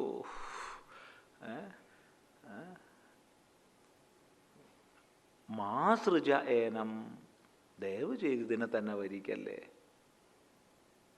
ഇതിനൊന്ന് മാറ്റണം നീ. ശ്രദ്ധിക്കുക, എന്നെ നീ ഉപരോധിക്കരുത്. നീ എന്ത് വേണം? നീ ഇതിനൊന്ന് മാറ്റി ഉപേക്ഷിച്ച് വേറൊരു വരത്തെ ചോദിച്ചോളൂ. ഇതാണ് യമം പറയുന്നത്. അപ്പം ഇതെന്താണിത്? ഇത് നചികേതസ് ചോദിച്ച ആത്മവിദ്യയുടെ ദുർവിജ്ഞേയതയെ കാണിക്കുകയാണ്. ദേവന്മാർക്ക് പോലും ഇത് മനസ്സിലാക്കാൻ വിഷമമുള്ളതാണ്. അപ്പം ദേവന്മാർക്ക് പോലും വിഷമമുള്ളതാണെങ്കിൽ പിന്നെ നീ ഇപ്പോൾ അത് വെറുതെ ചിന്തിച്ചിട്ട് കാര്യമുണ്ടോ? അപ്പോൾ ഇത് ഉപേക്ഷിക്കണതല്ലേ ബുദ്ധി എന്ന് പറഞ്ഞാൽ അർത്ഥം, ജിജ്ഞാസുവിൻ്റെ മുമ്പിൽ ഏറ്റവും വലിയ പ്രതിബന്ധത്തെ കാണിക്കുകയാണ്. പ്രതിബന്ധത്തിൻ്റെ മുമ്പിൽ പകച്ചു പോകുന്നവന് ഒരിക്കലും വിദ്യ നേടാൻ കഴിയില്ല. ഒരു വിദ്യാർത്ഥിക്ക് മുമ്പിൽ ആദ്യം വരിക പ്രതിബന്ധങ്ങളാണ്. ജീവിതത്തിൽ ഏത് മാർഗത്തിൽ വിജയിക്കേണ്ടുന്ന ആൾക്കും ആദ്യം വരിക പ്രതിബന്ധങ്ങളാണ്. പ്രതിബന്ധങ്ങളെ കണ്ട് പകച്ചു പിന്മാറിക്കഴിഞ്ഞാൽ അവൻ ഒരിക്കലും ഒരു മാർഗത്തിലും വിജയിക്കാൻ സാധിക്കില്ല. ധീരന്മാർക്കുള്ളതാണ് വിജയം, പ്രതിബന്ധങ്ങളെ കണ്ട് പകച്ചു പോകുന്നവർക്കുള്ളതല്ല. വേദാന്തം നമുക്ക് തരുന്നത് കരുത്താണ്. പ്രതിബന്ധങ്ങളെ കണ്ട് പകച്ചു പോകുന്നവർക്കുള്ളതല്ല വേദാന്തം. അത് ശ്രദ്ധിക്കുക. ധീരതയാണ് നമുക്ക് നൽകുന്നത് വേദാന്തം. അപ്പോൾ ഇത് വേദാന്തത്തിന് അധികാരിയാണോ ഇയാൾ എന്നറിയണമെങ്കിൽ ആദ്യം ഏറ്റവും വലിയ പ്രതിബന്ധത്തെ മുന്നിൽ കാണിക്കണം. ജീവിതത്തിൽ നിരവധി പ്രതിബന്ധങ്ങൾ ഉണ്ടാവണം. ഒരിക്കലൊരു പ്രതിബന്ധം ഉണ്ടാവരുതേ ഭഗവാനെ, ഒരിക്കലും കരുത്തുണ്ടാവില്ല. അവനെന്നും യാചിക്കുന്നവനായിരിക്കാം. എന്നും അവൻ യാചിച്ചുകൊണ്ടിരിക്കും ഭഗവാനെ. അതെ, എന്നും യാചിച്ചുകൊണ്ടിരിക്കും. അവനെന്നും യാചകനായിരിക്കും. എന്നാൽ പ്രതിബന്ധങ്ങളെ തട്ടി മാറ്റാൻ കഴിയുന്നവനുള്ളതാകുന്നു ജീവിത വിജയം. ഓർമ്മിക്കുക. ഏതായാലും യമൻ ആദ്യം തന്നെ പ്രതിബന്ധത്തെ എടുത്ത് കാണിച്ചു. ദേവന്മാർക്ക് പോലും ഇത് പറ്റില്ല കേട്ടോ. അപ്പോൾ നമ്മളാരെങ്കിലുമൊക്കെ ആണെച്ചാൽ എന്താ വിചാരിക്കുക വെച്ചാൽ, ഓഹോ അങ്ങനെയാണോ, എന്നാൽ പിന്നെ ഈ പരിപാടിക്ക് പോകണ്ട, പിന്നെ ഇപ്പം എന്താ ഇപ്പോൾ ചോദിക്കുക എന്ന് ആലോചിച്ചിരിക്കും. അപ്പോൾ വേണമെങ്കിൽ ഗുരുനാഥൻ തന്നെ പറഞ്ഞു ഇന്നതൊക്കെ ചോദിച്ചോളൂ കിട്ടുമോ എന്ന് പറഞ്ഞു. അപ്പോൾ നമ്മളതിൽ ചോദിക്കാൻ തയ്യാറാവും. അതാണ്. നമുക്ക് നോക്കാം നചികേതസ് എന്താണ് പറയുന്നത്. ഓഹോ, ദേവൈരത്രാപി വിചികിത്സിതം കില ത്വം ച മൃത്യോ യന്ന സുജ്ഞേയമാത്ഥ വക്താ ചാസ്യ ത്വാദൃഗന്യോ ന ലഭ്യോ നാന്യോ വരസ്തുല്യ ഏതസ്യ കശ്ചിത്. ദേവൈരത്രാപി വിചികിത്സിതം കില ത്വം ച മൃത്യോ യന്ന സുജ്ഞേയമാത്ഥ വക്താ ചാസ്യ ത്വാദൃഗന്യോ ന ലഭ്യോ നാന്യോ വരസ്തുല്യ ഏതസ്യ കശ്ചിത്.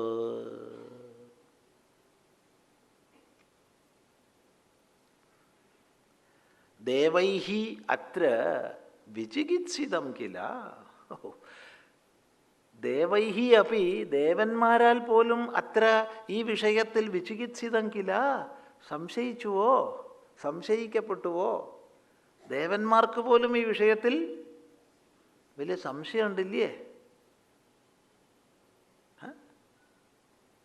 മാത്രമല്ല, ഹേ മൃത്യോ, അല്ലയോ മരണമേ, ത്വം നീ യത് ന സുജ്ഞേയം ഇത്യാർത്ഥ, യാതൊന്നും നല്ലതുപോലെ എളുപ്പത്തിൽ മനസ്സിലാക്കപ്പെടില്ല എന്നാണല്ലോ പറയുന്നത്. യത് യാതൊന്നിനെ ന സുജ്ഞേയം, ഒട്ടും സുജ്ഞേയമല്ല, എളുപ്പത്തിൽ മനസ്സിലാക്കാൻ കഴിയുന്നതല്ല എന്ന് ത്വം ആർത്ഥ, നീയും പറയുന്നു.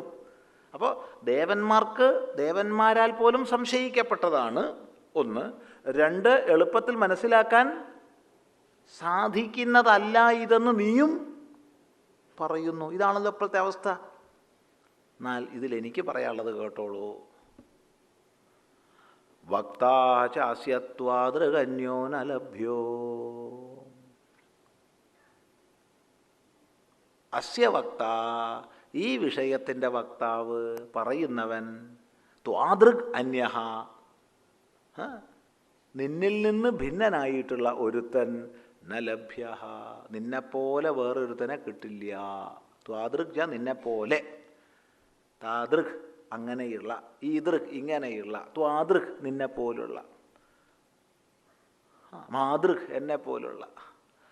ഇപ്പോൾ ത്വാദൃഗ് നിന്നെപ്പോലെ, അന്യഹ ന ലഭ്യ, വേറൊരാളെ കിട്ടില്ല ഈ വിഷയത്തിൽ ഉപദേശം തരാൻ. കാരണം നീയാണല്ലോ ഈ മരണത്തെ മുഴുവൻ കൈകാര്യം ചെയ്യുന്നത്. അപ്പം അതുകൊണ്ട് ഈ വിഷയത്തിൽ നിന്നെപ്പോലെ നല്ലൊരു വക്താവിനെ എനിക്ക് വേറെ കിട്ടാൻ പോകുന്നില്ല. മരണത്തിൻ്റെ അതിദേവതയെ കണ്ടിട്ട് മരണത്തെക്കുറിച്ചല്ലാച്ച പിന്നെ എന്തിനെക്കുറിച്ചാണ് ചോദിച്ചറിയേണ്ടത്? അതുകൊണ്ട് നാന്യോ വരസ്തുല്യ ഏതസ്യ കശ്ചിത്, ഏതസ്യ വരസ്യ തുല്യ കശ്ചിതിന് അന്യഹ വരഹ, ഈ വരത്തിന് തുല്യം വേറൊരു വരവും ഇല്ല. വേറെ വരം ചോദിച്ചോളൂ എന്നല്ലേ പറഞ്ഞത്? ഞാൻ ചോദിക്കാൻ പോകുന്നില്ല. ഇത് തന്നെയാണ് എനിക്ക് വേണ്ട വരം. നിന്നെ ഉപരോധിക്കാൻ തന്നെയാണ് ഞാൻ തീരുമാനിച്ചിട്ടുള്ളത്. എന്നെ ഉപരോധിക്കരുത് എന്നൊക്കെ പറഞ്ഞു, അതൊക്കെ ശരിയാണ്.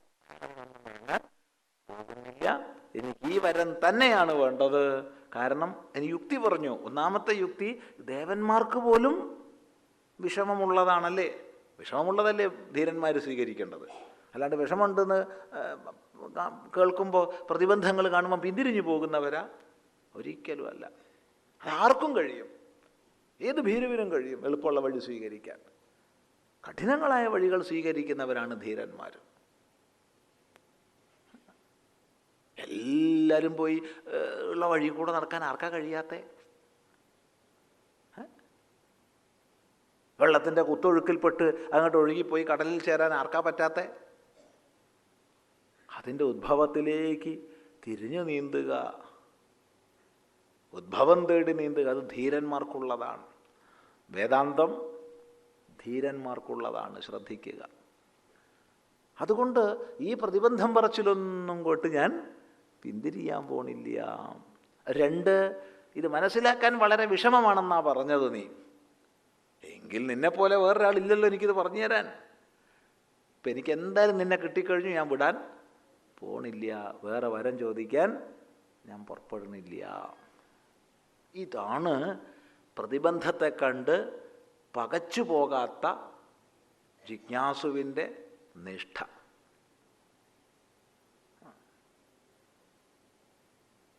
വിവേകാനന്ദ സ്വാമികൾ നചികേതസിൻ്റെ ശ്രദ്ധയെ ആവർത്തിച്ച് വാഴ്ത്തുമായിരുന്നു.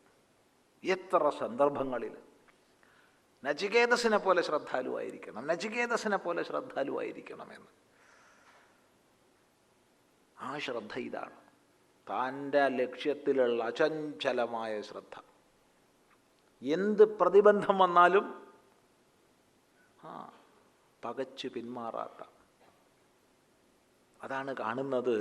നാന്യോ വരസ്തുല്യ ഏതസ്യ കശ്ചിത്. ഈ വരത്തിന് തുല്യം വേറൊരു വരവും ഇല്ല. എന്താ ചെയ്യുക? ഇവൻ ഉപരോധിക്കാൻ തന്നെയാണല്ലോ പുറപ്പെടുന്നത്. പ്രതിബന്ധം കാണിച്ചിട്ട് അവനോട് കാര്യം ഇല്ല. എന്നാ പിന്നൊരു കാര്യം ചെയ്യാം.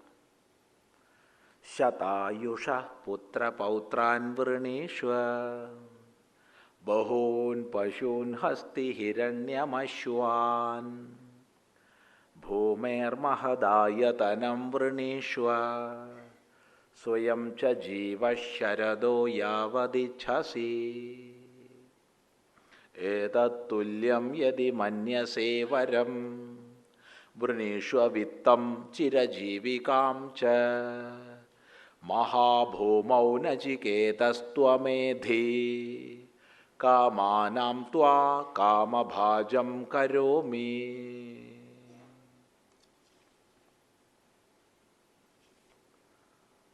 ശതായുഷ പുത്രപൗത്രാൻ വൃണീഷ്വ ബഹൂൻ പശൂൻ ഹസ്തി ഹിരണ്യമശ്വാൻ ഭൂമേർമഹദായതനം വൃണീഷ്വ സ്വയം ച ജീവശരദോ യാവദിച്ഛസി ഏതത്തുല്യം യദി മന്യസേ വരം വൃണീഷ്വ വിത്തം ചിരജീവികാം ച മഹാഭൂമൗ നചികേതസ്ത്വമേധി കാമാനാം ത്വാ കാമഭാജം കരോമി. ശതായുഷ പുത്രപൗത്രാൻ വൃണീഷ്വ. 100 വർഷം ആയുസ്സുള്ള മക്കളെയും മക്കളെയും വരിച്ചുകൊള്ളൂ. ചിലർ പറയുന്നുണ്ട് ഇതൊട്ടും ശരിയായില്ല. ഇതൊരു മുതിർന്നൊരു യുവാവിനോടോ അല്ലെങ്കിൽ വിവാഹമൊക്കെ കഴിച്ച ഒരാളോടൊക്കെ പറയുകയാണെന്ന് വെച്ചാൽ തിരക്കേടില്ല. ചെറിയ കുട്ടികളോട് ഇതൊക്കെ പറഞ്ഞാൽ ഒരു സുഖമുണ്ടോ? കുട്ടികളോട് പറയേണ്ടത് എനിക്ക് കളിക്കോപ്പ് തരാം, പന്ത് തരാം, ബലൂണ് തരാം എന്നൊക്കെയല്ലേ പറയേണ്ടത് എന്നൊരു അഭിപ്രായം ചിലർക്കുണ്ട്. പക്ഷെ യമൻ ഇങ്ങനെയാ പറഞ്ഞേ, നമുക്ക് മാറ്റാനൊന്നും വയ്യ. പക്ഷേ അവിടെ മറുപടി, ദേവന്മാർക്ക് പോലും അറിയാൻ കഴിയാത്തതാണിതെന്ന് പറഞ്ഞ് തടസ്സവാദം ഉന്നയിച്ചിട്ടും അതിൽ പതറാത്തവനാണ് നചികേതസ്. അതുകൊണ്ട് നചികേതസിനെ കേവലം ഒരു ബാലനായിട്ട് തള്ളിക്കളയരുത്. ഒരു ബാലനായിട്ട് തള്ളിക്കളയരുത്. 2,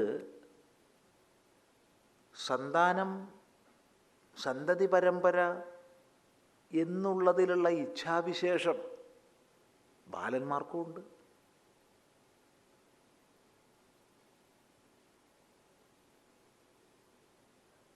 ഇന്നത്തെ പാവകളെ നമ്മൾ പറയുന്നില്ല. ഇന്ന് പൊതുവെ പാവകളില്ല, കളിക്കോപ്പുകൾ. ചിലർ വിചാരിക്കേണ്ട ഈ സ്വാമി എന്താ വിവരക്കേട് പറയണത്, ഇന്നത്തെ പോലെ നല്ല പാവകൾ എക്കാലത്താണ് ഉണ്ടായത്, എന്ത് ചന്തമുള്ള പാവകളാണ്. പൊതുവെ കുറവാണ്. ഇന്ന് വലിയ വലിയ സ്ത്രീകളുടെ രൂപ ചെറിയൊരു പാവയായിട്ട് കാണുന്നത്.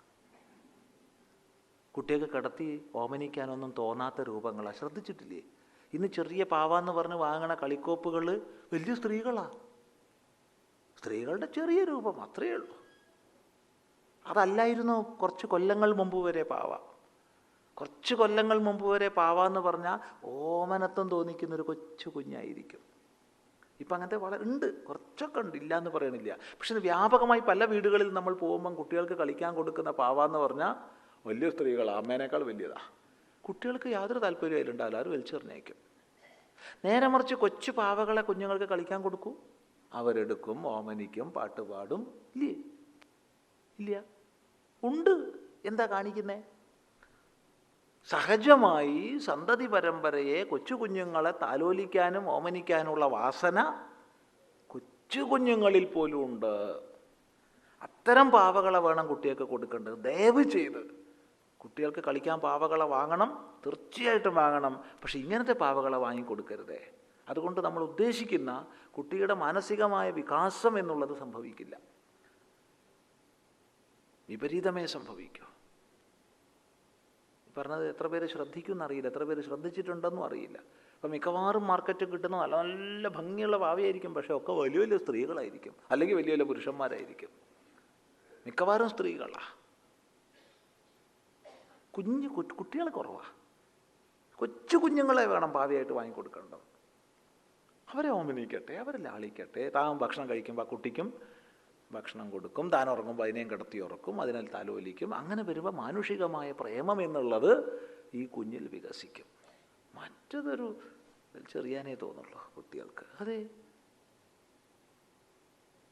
വലിയ ആൾക്കാരെ അല്ല കുട്ടിക്ക് കളിക്കാൻ താല്പര്യം, കൊച്ചു കുഞ്ഞിനോടാണ്. ശ്രദ്ധിക്കുക. അപ്പോൾ മനഃശാസ്ത്രപരമായി ചിന്തിച്ചാൽ യമൻ പറഞ്ഞതിന് യാതൊരു തെറ്റും ഇല്ല എന്നാണ് നമുക്ക് പറയാനുള്ളത്. കാരണം പലരും ഇത് പറയാറുണ്ട്, വല്ല പന്തോ കളിക്കോപ്പോ വെടിയോ തോക്കോ ഒക്കെ തരുമെന്ന് പറഞ്ഞാൽ നചികേതസിന് ചിലപ്പോൾ താല്പര്യമാകുമായിരുന്നു. അത് പറയാണ്ട് കുട്ടികളെയൊക്കെ തരുമെന്ന് പറഞ്ഞിട്ട് എന്ത് കാര്യമുള്ളതെന്ന് ചോദിക്കാറുണ്ട്. കോടിക്കണക്കിന് പശുക്കളെ ചോദിച്ചോളൂ, ഞാൻ തരാം. ഹസ്തി ഹിരണ്യം അശ്വാൻ, ആന, സ്വർണം, കുതിരകൾ. എത്ര ആനേനെ വാങ്ങിച്ചാൽ ചോദിച്ചോ, ഞാൻ തരാം. കണക്കില്ലാത്ത സ്വർണം ചോദിച്ചോളൂ, ഞാൻ തരാം. അശ്വാൻ, കുതിരകളെ ചോദിച്ചോളൂ. കുട്ടികൾക്ക് ഇതിലൊക്കെ വലിയ താല്പര്യം ഉണ്ടാവും, വലിയ ആൾക്കാർക്കും താല്പര്യം കുറവൊന്നുമല്ല. അപ്പം ഇവിടെ പശു എന്നുള്ളതിലൂടെ എല്ലാ സമ്പത്തിനെയും അർത്ഥമാക്കുന്നു. ആന, കുതിര, സ്വർണം പോരെ, ഇതെന്താ വേണ്ടേ? പോരെങ്കിൽ ഭൂമേർ മഹദായതനം വൃണീഷ്വ, ഭൂമിയുടെ മഹത്തായ ആധിപത്യം ഭരിച്ചുകൊള്ളൂ. ഈ ഭൂമിയുടെ മുഴുവൻ ചക്രവർത്തിയാക്കി നിന്നെ ഞാൻ മാറ്റാം. മഹദായതനം, ചെറിയ രാജ്യമല്ല, മഹദായതനം, മഹത്തായായതനം, ആശ്രയം. ഈ ഭൂമിയുടെ മുഴുവൻ ചക്രവർത്തിയാക്കി നിന്നെ ഞാൻ മാറ്റാം. ഇതൊക്കെ ഉണ്ട്, ആയുസ്സില്ലാച്ച വല്ല കാര്യമുണ്ടോ? അതുകൊണ്ട് പറയാണ്, സ്വയം ച ജീവ, സ്വയം ജീവിച്ചോളൂ. യാവത് ശരദഃ ഇച്ഛസി, എത്ര ശരത്കാലം ജീവിക്കാൻ ആഗ്രഹിക്കുന്നുവോ അത്രയും ശരത്കാലം ജീവിച്ചോളൂ. എത്ര കാലം നീ ജീവിക്കാൻ ആഗ്രഹിക്കുന്നോ അത്രയും കാലം ജീവിച്ചോളൂ. സാധാരണ മനുഷ്യന്മാരുടെ ആയുസ് 100 നിൻ്റെ വിഷയത്തിൽ അങ്ങനെയല്ല. എത്ര കാലം നീ ജീവിക്കാൻ ആഗ്രഹിക്കുന്നുണ്ടോ അത്രയും കാലം നീ ജീവിച്ചോളൂ. ഒരു വാക്ക് ഞാൻ തരാം. എന്താണ്? ഞാൻ യമൻ്റെ സീറ്റിൽ ഇരിക്കുന്ന കാലത്തോളം നിനക്ക് ജീവിക്കാം. പോരെ? അത്രയല്ലേ പറയാൻ പറ്റൂ. ഞാൻ യമൻ സ്ഥാനത്ത് നിന്ന് മാറിയാൽ ചിലപ്പോൾ അടുത്ത യമൻ ആദ്യം കൊല്ല തന്നെയായിരിക്കും, അത് വേറെ വിഷയം. എന്നാലും തന്നെ വലിയ കാര്യമാണ്. അതുകൊണ്ട് സ്വയം ച ജീവശരദോ യാവതീച്ഛസി. നമ്മൾ വൈദികമായിട്ട് അനുഗ്രഹങ്ങളൊക്കെ ചെയ്യുമ്പോൾ പശ്യേമ ശരദശതം ജീവേമ ശരദശതം പ്രബ്രവാമ ശരദശതം, അതെ അങ്ങനെയാ പറയുക. 100 ശരത്കാലം നമ്മൾ കാണുമാറാകട്ടെ, 100 ശരത്കാലം നമ്മൾ കേൾക്കുമാറാകട്ടെ, 100 ശരത്കാലം നമ്മൾ നല്ലപോലെ സംസാരിക്കുമാറാവട്ടെ എന്നൊക്കെയാണ്. ഇപ്പോൾ ചിലപ്പോൾ നമുക്കൊരു സംശയം തോന്നും, എന്താ വസന്തത്തെ പറയാത്തത്, എന്താ ഹേമന്തത്തെ പറയാത്തത്, എന്താ ശിശിരത്തെ പറയാത്തത്, എന്താ ശരത്തിനെ പറയാൻ കാരണം? ഇതിന് കാരണം നമ്മുടെ ആയുർവേദ ശാസ്ത്രങ്ങളനുസരിച്ച് ഒരു മനുഷ്യൻ്റെ ആരോഗ്യം അവൻ്റെ ശരത്കാലത്തിലെ ആരോഗ്യമാണ്. ആയുർവേദ ശാസ്ത്രം അനുസരിച്ച് ഒരു മനുഷ്യൻ്റെ ശരത്കാലത്തിൽ അവൻ ആരോഗ്യമാണെങ്കിൽ ആ കൊല്ലം മുഴുവൻ അവൻ ആരോഗ്യമായിരിക്കുന്ന പറയുക. അതുകൊണ്ട് ശരത്കാലചര്യ വളരെ പ്രധാനമാണ് ആയുർവേദത്തിൽ. എല്ലാ ഋതുചര്യയും ആയുർവേദത്തിൽ പറഞ്ഞിട്ടുണ്ട്. ആയുർവേദം രോഗത്തിന് ചികിത്സിക്കാനുള്ള ശാസ്ത്രമല്ല, പലരും അങ്ങനെയാണ് മനസ്സിലാക്കിയിട്ടുള്ളത് രോഗചികിത്സയ്ക്കുള്ള ശാസ്ത്രമാണ്. രോഗചികിത്സ ആയുർവേദത്തിലുണ്ട്, തീർച്ചയായിട്ടും ഉണ്ട്. ഔഷധസേവ, പഥ്യപാലനം, ശസ്ത്രക്രിയാദി എല്ലാം ആയുർവേദത്തിലുണ്ട്. പക്ഷേ ആയുർവേദം മുഖ്യമായി രോഗചികിത്സാ ശാസ്ത്രമല്ല, ആരോഗ്യത്തിൻ്റെ ശാസ്ത്രമാണ്. രോഗം വരാതിരിക്കാൻ എന്തൊക്കെ ചര്യകൾ നമ്മൾ പാലിക്കണം, ഓരോ ഋതുവിലും കഴിക്കേണ്ട ഭക്ഷണം എന്താണ്, ഓരോ ഋതുവിലും എങ്ങനെയാണ് കുളിക്കേണ്ടത്, ഓരോ ഋതുവിലും എങ്ങനെ നടക്കണം, ഓരോ ഋതുവിലും എങ്ങനെ കിടക്കണം, എല്ലാം പറഞ്ഞിട്ടുണ്ട്. ഓരോ ഋതുവിലും ഒഴിവാക്കേണ്ട ഭക്ഷണം എന്താണ്. ഇനി അതിനേക്കാൾ അത്ഭുതപ്പെടുത്തുന്നത്, ഒരു ഋതുവിൽ നിന്ന് അടുത്ത ഋതുവിലേക്ക് പോകുമ്പോൾ ഋതുസന്ധ്യയുണ്ടല്ലോ, അപ്പം നമ്മൾ എങ്ങനെ ഭക്ഷണത്തെ മാറ്റി മാറ്റി മാറ്റി കൊണ്ടുവരണം എന്ന് വരെ പറഞ്ഞിട്ടുണ്ട്. നമ്മളിത് എല്ലാ മാസവും ഒരേ ഭക്ഷണം കഴിക്കുക. അതെ, 12 മാസം ഒരേ ചോറ്, 12 മാസം ഒരേ കറി, 12 മാസം ഒരേ ചായ, 12 മാസം ഒരേ കാപ്പി. അങ്ങനെയല്ല ആയുർവേദ ശാസ്ത്രത്തിൽ പറയുന്നത്. ഓരോ ഇല കഴിക്കേണ്ട കാലം, ഇല കഴിക്കരുതാത്ത കാലം, പാല് കഴിക്കേണ്ടുന്ന കാലം, പാല് കഴിക്കരുതാത്ത കാലം, ഇങ്ങനെ ഓരോന്നിനും മാറ്റമുണ്ട്. അതൊക്കെ ഇപ്പോൾ ചർച്ച ചെയ്യാൻ നമുക്ക് സാധ്യമല്ല. ആയുർവേദ ശാസ്ത്രങ്ങൾ പഠിക്കുക എന്ന് മാത്രം പറയുന്നു. ഋതുചര്യ മുഖ്യമാണ് ആയുർവേദത്തിൽ. ആ ഋതുചര്യയിൽ ഒരു മനുഷ്യൻ്റെ ഒരു വർഷത്തെ ആരോഗ്യത്തിന് പ്രധാനമായി പറയുന്നത് ശരത്കാലത്തിലെ ചര്യയാണ്. മാത്രമല്ല, ശരത്കാലത്തിലെ ആരോഗ്യം ഒരു മനുഷ്യൻ്റെ ഒരു വർഷത്തിലെ ആരോഗ്യത്തെ സൂചിപ്പിക്കുന്നതാണ്. അതുകൊണ്ടാണ് വേദത്തിൽ അനുഗ്രഹിക്കുന്ന സമയത്തൊക്കെ നമ്മൾ 100 ശരത്കാലം കാണുമാറാകട്ടെ, നമ്മൾ 100 ശരത്കാലം കേൾക്കുമാറാകട്ടെ എന്ന് പറഞ്ഞു. അല്ലെങ്കിൽ വസന്തശതം എന്ന് പറയാമായിരുന്നു, ഹേമന്തശതം എന്ന് പറയാമായിരുന്നു, ശിശിരശതം എന്ന് പറയാമായിരുന്നു. ഈ കാരണം കൊണ്ടാണ് ശരത്കാലത്തെ പ്രത്യേകം എടുത്തു പറയുന്നത്. അത് ശ്രദ്ധിക്കുക, വളരെ പ്രധാനമാണ്. ഇനി ശരത്കാലത്തിൽ പ്രത്യേകമായിട്ട് ശ്രദ്ധിക്കണേ. ശരത്കാലത്തിൽ ഈ വെളുത്ത വാവ് ദിവസം ചന്ദ്രിക ഏൽക്കുക ഒക്കെ വളരെ പ്രധാനമാണ്. ഇനിയിപ്പോൾ ഈ കൊല്ലം പറഞ്ഞിട്ട് കാര്യമല്ല, ഇനി അടുത്ത കൊല്ലേ പറ്റൂ. കൊല്ലം ശരത്ത് കഴിഞ്ഞു ഇപ്പോൾ. അപ്പോൾ ശരത്കാലത്തിലെ 2 വെളുത്ത വാവും കഴിഞ്ഞു. ഈ 2 വെളുത്ത വാവിലും ശരത്കാലത്തിൽ 2 വെളുത്ത വാവിലും ചുരുങ്ങിയതൊരു 2, 3, 4 മണിക്കൂറെങ്കിലും നിലാവ് കൊള്ളുക.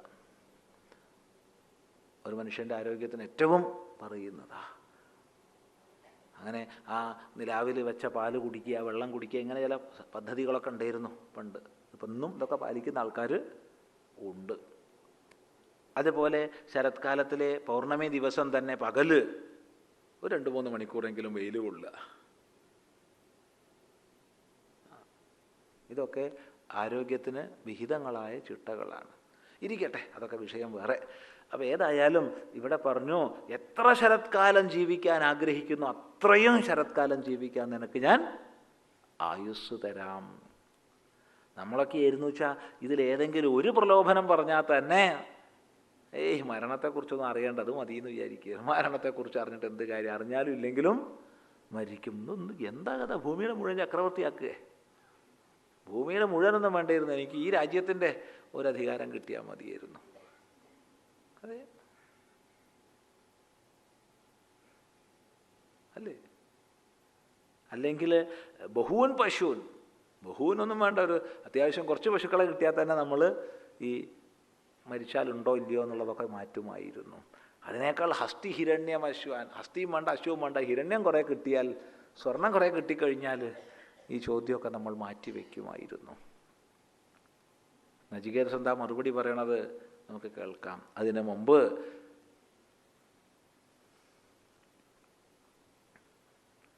അടുത്ത മന്ത്രം നമ്മൾ വായിച്ചു. ഇതിന് തുല്യം നീ മറ്റെന്ത് വരം ആവശ്യപ്പെടുന്നുണ്ടെങ്കിലും വൃണീഷ്വ വരിച്ചോളൂ. ഞാനീ പറഞ്ഞത് മാത്രമല്ല, അതായത് ഞാനീ പറഞ്ഞതിലൊന്നും നിനക്ക് ചിലപ്പോൾ താല്പര്യം ഉണ്ടായിക്കൊള്ളണമെന്നില്ല. നിനക്ക് താല്പര്യം വേറെ വിഷയങ്ങളിലായിരിക്കും അല്ലേ? അതാണ് എനിക്ക് 100 വയസ്സുള്ള മക്കളെയൊന്നും വേണ്ട, എനിക്ക് കളിക്കാൻ കുറച്ച് പന്തും കഴിക്കാൻ കുറച്ച് മിഠായിയൊക്കെ തന്നാൽ മതി. അങ്ങനെയാണെന്ന് വെച്ചാൽ അങ്ങനെ. ഏതത്തുല്യം യതി മന്യസേ വരം, ഇതിന് തുല്യമായിട്ട് നീ എന്ത് വരത്തെ ആഗ്രഹിക്കുന്നുണ്ടോ വൃണീഷ്വ ചോദിച്ചോളൂ. വിത്തം ധനത്തെയും ചിരജീവികാം ച, ചിരകാലം ജീവിക്കാനുള്ള ആയുസ്സിനെയും ചോദിച്ചോളൂ. മഹാഭൂമൗ നചികേതസ്ത്വമേധി. ഹേ നചികേത, അല്ലയോ നചികേതസേ, മഹാഭൂമൗ ത്വം ഏധി, മഹാഭൂമിയുടെ ആധിപത്യം നീ എടുത്തോളൂ. ഈ ഭൂമിയുടെ മുഴുവൻ ചക്രവർത്തിയാക്കി നിന്നെ തീർക്കാം. മാത്രമല്ല കാമാനാം കാമഭാജം കരോമി ത്വാം. സാധാരണ മനുഷ്യന്മാർ കാമങ്ങളെ അങ്ങോട്ട് ആഗ്രഹിക്കുക ചെയ്യാം. പല കാമങ്ങൾ നമുക്കൊക്കെ ഉണ്ടാവും, പല വിഷയങ്ങൾ നമ്മൾ ആഗ്രഹിക്കുന്നുണ്ടാവും. നമ്മൾ ഏത് വിഷയങ്ങളെ ആഗ്രഹിക്കുന്നുവോ ആ വിഷയങ്ങൾ ഇങ്ങോട്ട് ആഗ്രഹിക്കുന്നവനായി നിന്നെ ഞാൻ തീർക്കാം. പോരെ? അത് കുറച്ച് കേമാണേ. നമുക്കിപ്പോൾ ആരോടെങ്കിലും രഹസ്യമായിട്ടൊരു കാമം തോന്നുന്നുണ്ടെങ്കിൽ അയാൾ ഇങ്ങോട്ട് ആഗ്രഹിക്കുക. എന്തൊരു സന്ദർഭം അത്! നമുക്കാർക്കെങ്കിലും ഈ ഒരു വരം കിട്ടിയതാണെങ്കിൽ നമ്മൾ ഒഴിവാക്കുമോ? ഒഴിവാക്കില്ല. അത്രയും പറഞ്ഞു നചികേതസിനോട്. കാമാനാം കാമഭാജം. കാമാനാം കാമഭാജം എന്ന് പറഞ്ഞാൽ കാമങ്ങളെ മുഴുവൻ കാമിക്കുന്നവനാക്കി തീർക്കാം, നേടുന്നവനാക്കാം എന്നല്ല പറയണത്. ഏതേത് കാമങ്ങളുണ്ടോ അവ ഇങ്ങോട്ട് ഭജിക്കുന്നവനാക്കി നിന്നെ ഞാൻ തീർക്കാം. അതാണ് ഏറ്റവും വലിയ പ്രലോഭനം. മാത്രമല്ല, ഹേ നചികേതസേ, കുറച്ചൊക്കെ ബുദ്ധി വേണ്ടേ നിനക്ക്? ഞാൻ പറഞ്ഞ ശ്രദ്ധിച്ചു കേൾക്കൂ. യേ കാമാ ദുർലഭാമർത്യലോകേ സർവാൻ കാമാൻ ഛന്ദത പ്രാർത്ഥയസ്വ. ഇമാ രാമാ സരഥാ സതൂര്യ നഹീദൃശാ ലംഭനീയാ മനുഷ്യൈഃ. ആഭിർമത് പ്രത്താഭിപരിചാരയസ്വ നചികേതോ മരണം മാനുപ്രാക്ഷീഃ. യേ കാമാ ദുർലഭാമർത്യലോകേ സർവാൻ കാമാൻ ഛന്ദത പ്രാർത്ഥയസ്വ. ഇമാ രാമാ സരഥാ സതൂര്യ നഹീദൃശാ ലംഭനീയാ മനുഷ്യൈഃ. ആഭിർമത് പ്രത്താഭിപരിചാരയസ്വ നചികേതോ മരണം മാനുപ്രാക്ഷീഃ. യേ കാമാഹ ദുർലഭാഹ മർത്യലോകേ. മനുഷ്യലോകത്തിൽ ദുർലഭങ്ങളായ കാമങ്ങൾ ഏതൊക്കെയാണോ അതൊക്കെ. ഏതൊക്കെയാണെന്നിപ്പോൾ പേരെടുത്ത് പറഞ്ഞാൽ ദുർലഭം അല്ലാണ്ടായി. പേരെടുത്ത് പോലും പറയാൻ പറ്റില്ല. അങ്ങനെയുള്ള കാമങ്ങൾ എന്തൊക്കെയാണെന്ന് ആലോചിച്ച് നോക്കുക. ഓരോരുത്തരും പലതിനെക്കുറിച്ചും കേട്ടിട്ടുണ്ടാവും, കണ്ടിട്ടുണ്ടാവും, മനസ്സിൻ്റെ ഉള്ളിലെങ്കിലും ആരും അറിയാണ്ട് ആഗ്രഹിക്കുന്നുണ്ടാവും. അങ്ങനെയുള്ളത് എന്താ വെച്ചാൽ അതൊക്കെ. യേ കാമാ ദുർലഭാമർത്യലോകേ. മനുഷ്യലോകത്തിൽ ദുർലഭമായ കാമങ്ങൾ. അതെ, മനുഷ്യലോകത്തിൽ നമുക്ക് ചിന്തിക്കാൻ പറ്റാത്ത കാമങ്ങളൊക്കെ ഉണ്ട്. അങ്ങനെയുള്ള കാമങ്ങൾ സർവാൻ കാമാൻ, അങ്ങനെയുള്ള എല്ലാ കാമങ്ങളെയും ഛന്ദതഃ ഇഷ്ടം പോലെ പ്രാർത്ഥയസ്വ ചോദിച്ചോളൂ. മനുഷ്യലോകത്തിൽ ദുർലഭങ്ങളായ കാമങ്ങളെ ഇഷ്ടം പോലെ നീ ചോദിച്ചോളൂ. എനിക്ക് ചോദിക്കാൻ വയ്യ, ഞാൻ പറഞ്ഞുതരാം ചിലതൊക്കെ. ഇമാ രാമാഹ, ഈ സുന്ദരിമാരെ നോക്കൂ നീ. ഈ രാമകൾ, രാമ എന്ന് പറഞ്ഞാൽ രമയതി പുരുഷാൻ, പുരുഷന്മാരെ രമിപ്പിക്കുന്നവൾ, അങ്ങേയറ്റം രമിപ്പിക്കാൻ ശേഷിയോടുകൂടിയവൾ, അവരാണ് രാമകൾ. അങ്ങേയറ്റം പുരുഷനെ രമിപ്പിക്കാൻ കഴിവുള്ളവൾ. അങ്ങനെയുള്ളവർ ബഹുവചനാണ്. ഇമാ രാമാഹ, ഈ രാമകളെ നോക്കൂ, ഈ സുന്ദരിമാർ, അപ്സരസ്സുകൾ. വെറുതെ നമ്മൾ സ്വർഗലോകത്തുനിന്ന് സുന്ദരീനെ കൊണ്ടുവന്ന് അവിടെ പൊല്ലാപ്പാവും. അവൾക്ക് അവിടുത്തെ ജീവിത ശരിയൊക്കെ ഇവിടെ കൊടുക്കാൻ പ്രയാസമാവും. അതുകൊണ്ട് ഇവിടുത്തെ ചിട്ടയോടുകൂടി അങ്ങോട്ട് കൊണ്ടുപോയിക്കോളൂ. സരഥാഹ, ഇവിടുത്തെ ദേവലോകത്തിലെ രഥത്തോടു കൂടിയിട്ട്. സതൂര്യാഹ, ഇവിടുത്തെ വാദ്യങ്ങളോട് കൂടിയിട്ട്. അല്ലാതെ ഇപ്പോൾ ദേവലോകത്തിന് ഒരു അപ്സരസിനെ ഭൂമി കൊണ്ടുവന്നാൽ പ്രശ്നമാവും. കാരണം അവിടുത്തെ പാട്ടൊന്നും ഇവിടെ കേൾപ്പിക്കാൻ പറ്റില്ല, അവൾ പിണങ്ങും. അതുകൊണ്ട് ഇവിടുത്തെ പാട്ടും ഇവിടുത്തെ വാഹനങ്ങളും ഒക്കെ കൊണ്ടുപോയിക്കോളൂ. സതൂര്യാഹ, വാദ്യോപകരണങ്ങൾ.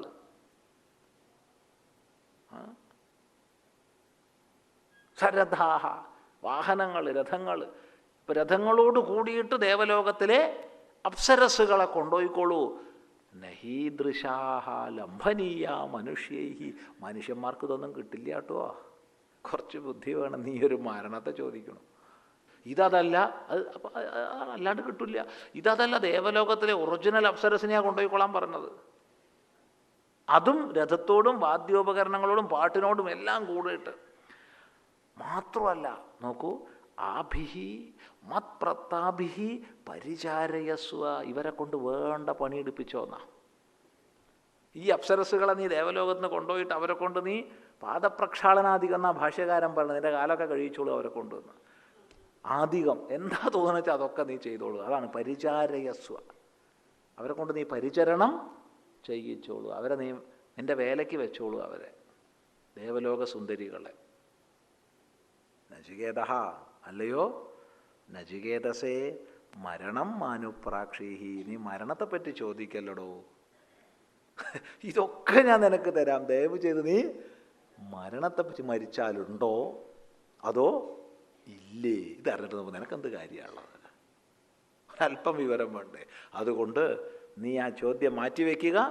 ഞാനീ പറഞ്ഞ എല്ലാം ജീവിക്കാൻ എത്ര കാലം ആഗ്രഹിക്കണം അത്രയും കാലായുസ്, എല്ലാ സുഖഭോഗങ്ങൾ, എല്ലാ ധനസമ്പത്തികൾ, എല്ലാ ഭോഗസമൃദ്ധികൾ, അപ്സരസുകൾ, പാട്ടുകൾ എല്ലാം കൊണ്ട് നീ പൊയ്ക്കോളൂ. നിൻ്റെ ഭൂമിയിൽ മൊത്തം ഭൂമിയുടെ ചക്രവർത്തിയാക്കി നിന്നെ തീർക്കാം. ഞാൻ പറഞ്ഞ വാക്ക് മാറ്റില്ല. ദയവ് ചെയ്ത് നീ എന്നെ ഉപരോധിക്കരുത്. മരണത്തെക്കുറിച്ച് മാത്രം നീ ആത്മജ്ഞാനം ചോദിക്കരുത്. ഈ പറഞ്ഞതൊക്കെ നിനക്ക് തരാം. ഇതിലേതെങ്കിലും ഒന്ന് പറഞ്ഞാൽ തന്നെ നമ്മളൊക്കെ വീണ് പോകേണ്ടതാണ്. എന്നാൽ ഇതൊക്കെ കേട്ടിട്ട് എന്താ നചികേതസിൻ്റെ മറുപടി, അത് നമുക്ക് നാളെ കൃത്യസമയത്തിന് പഠിക്കാം.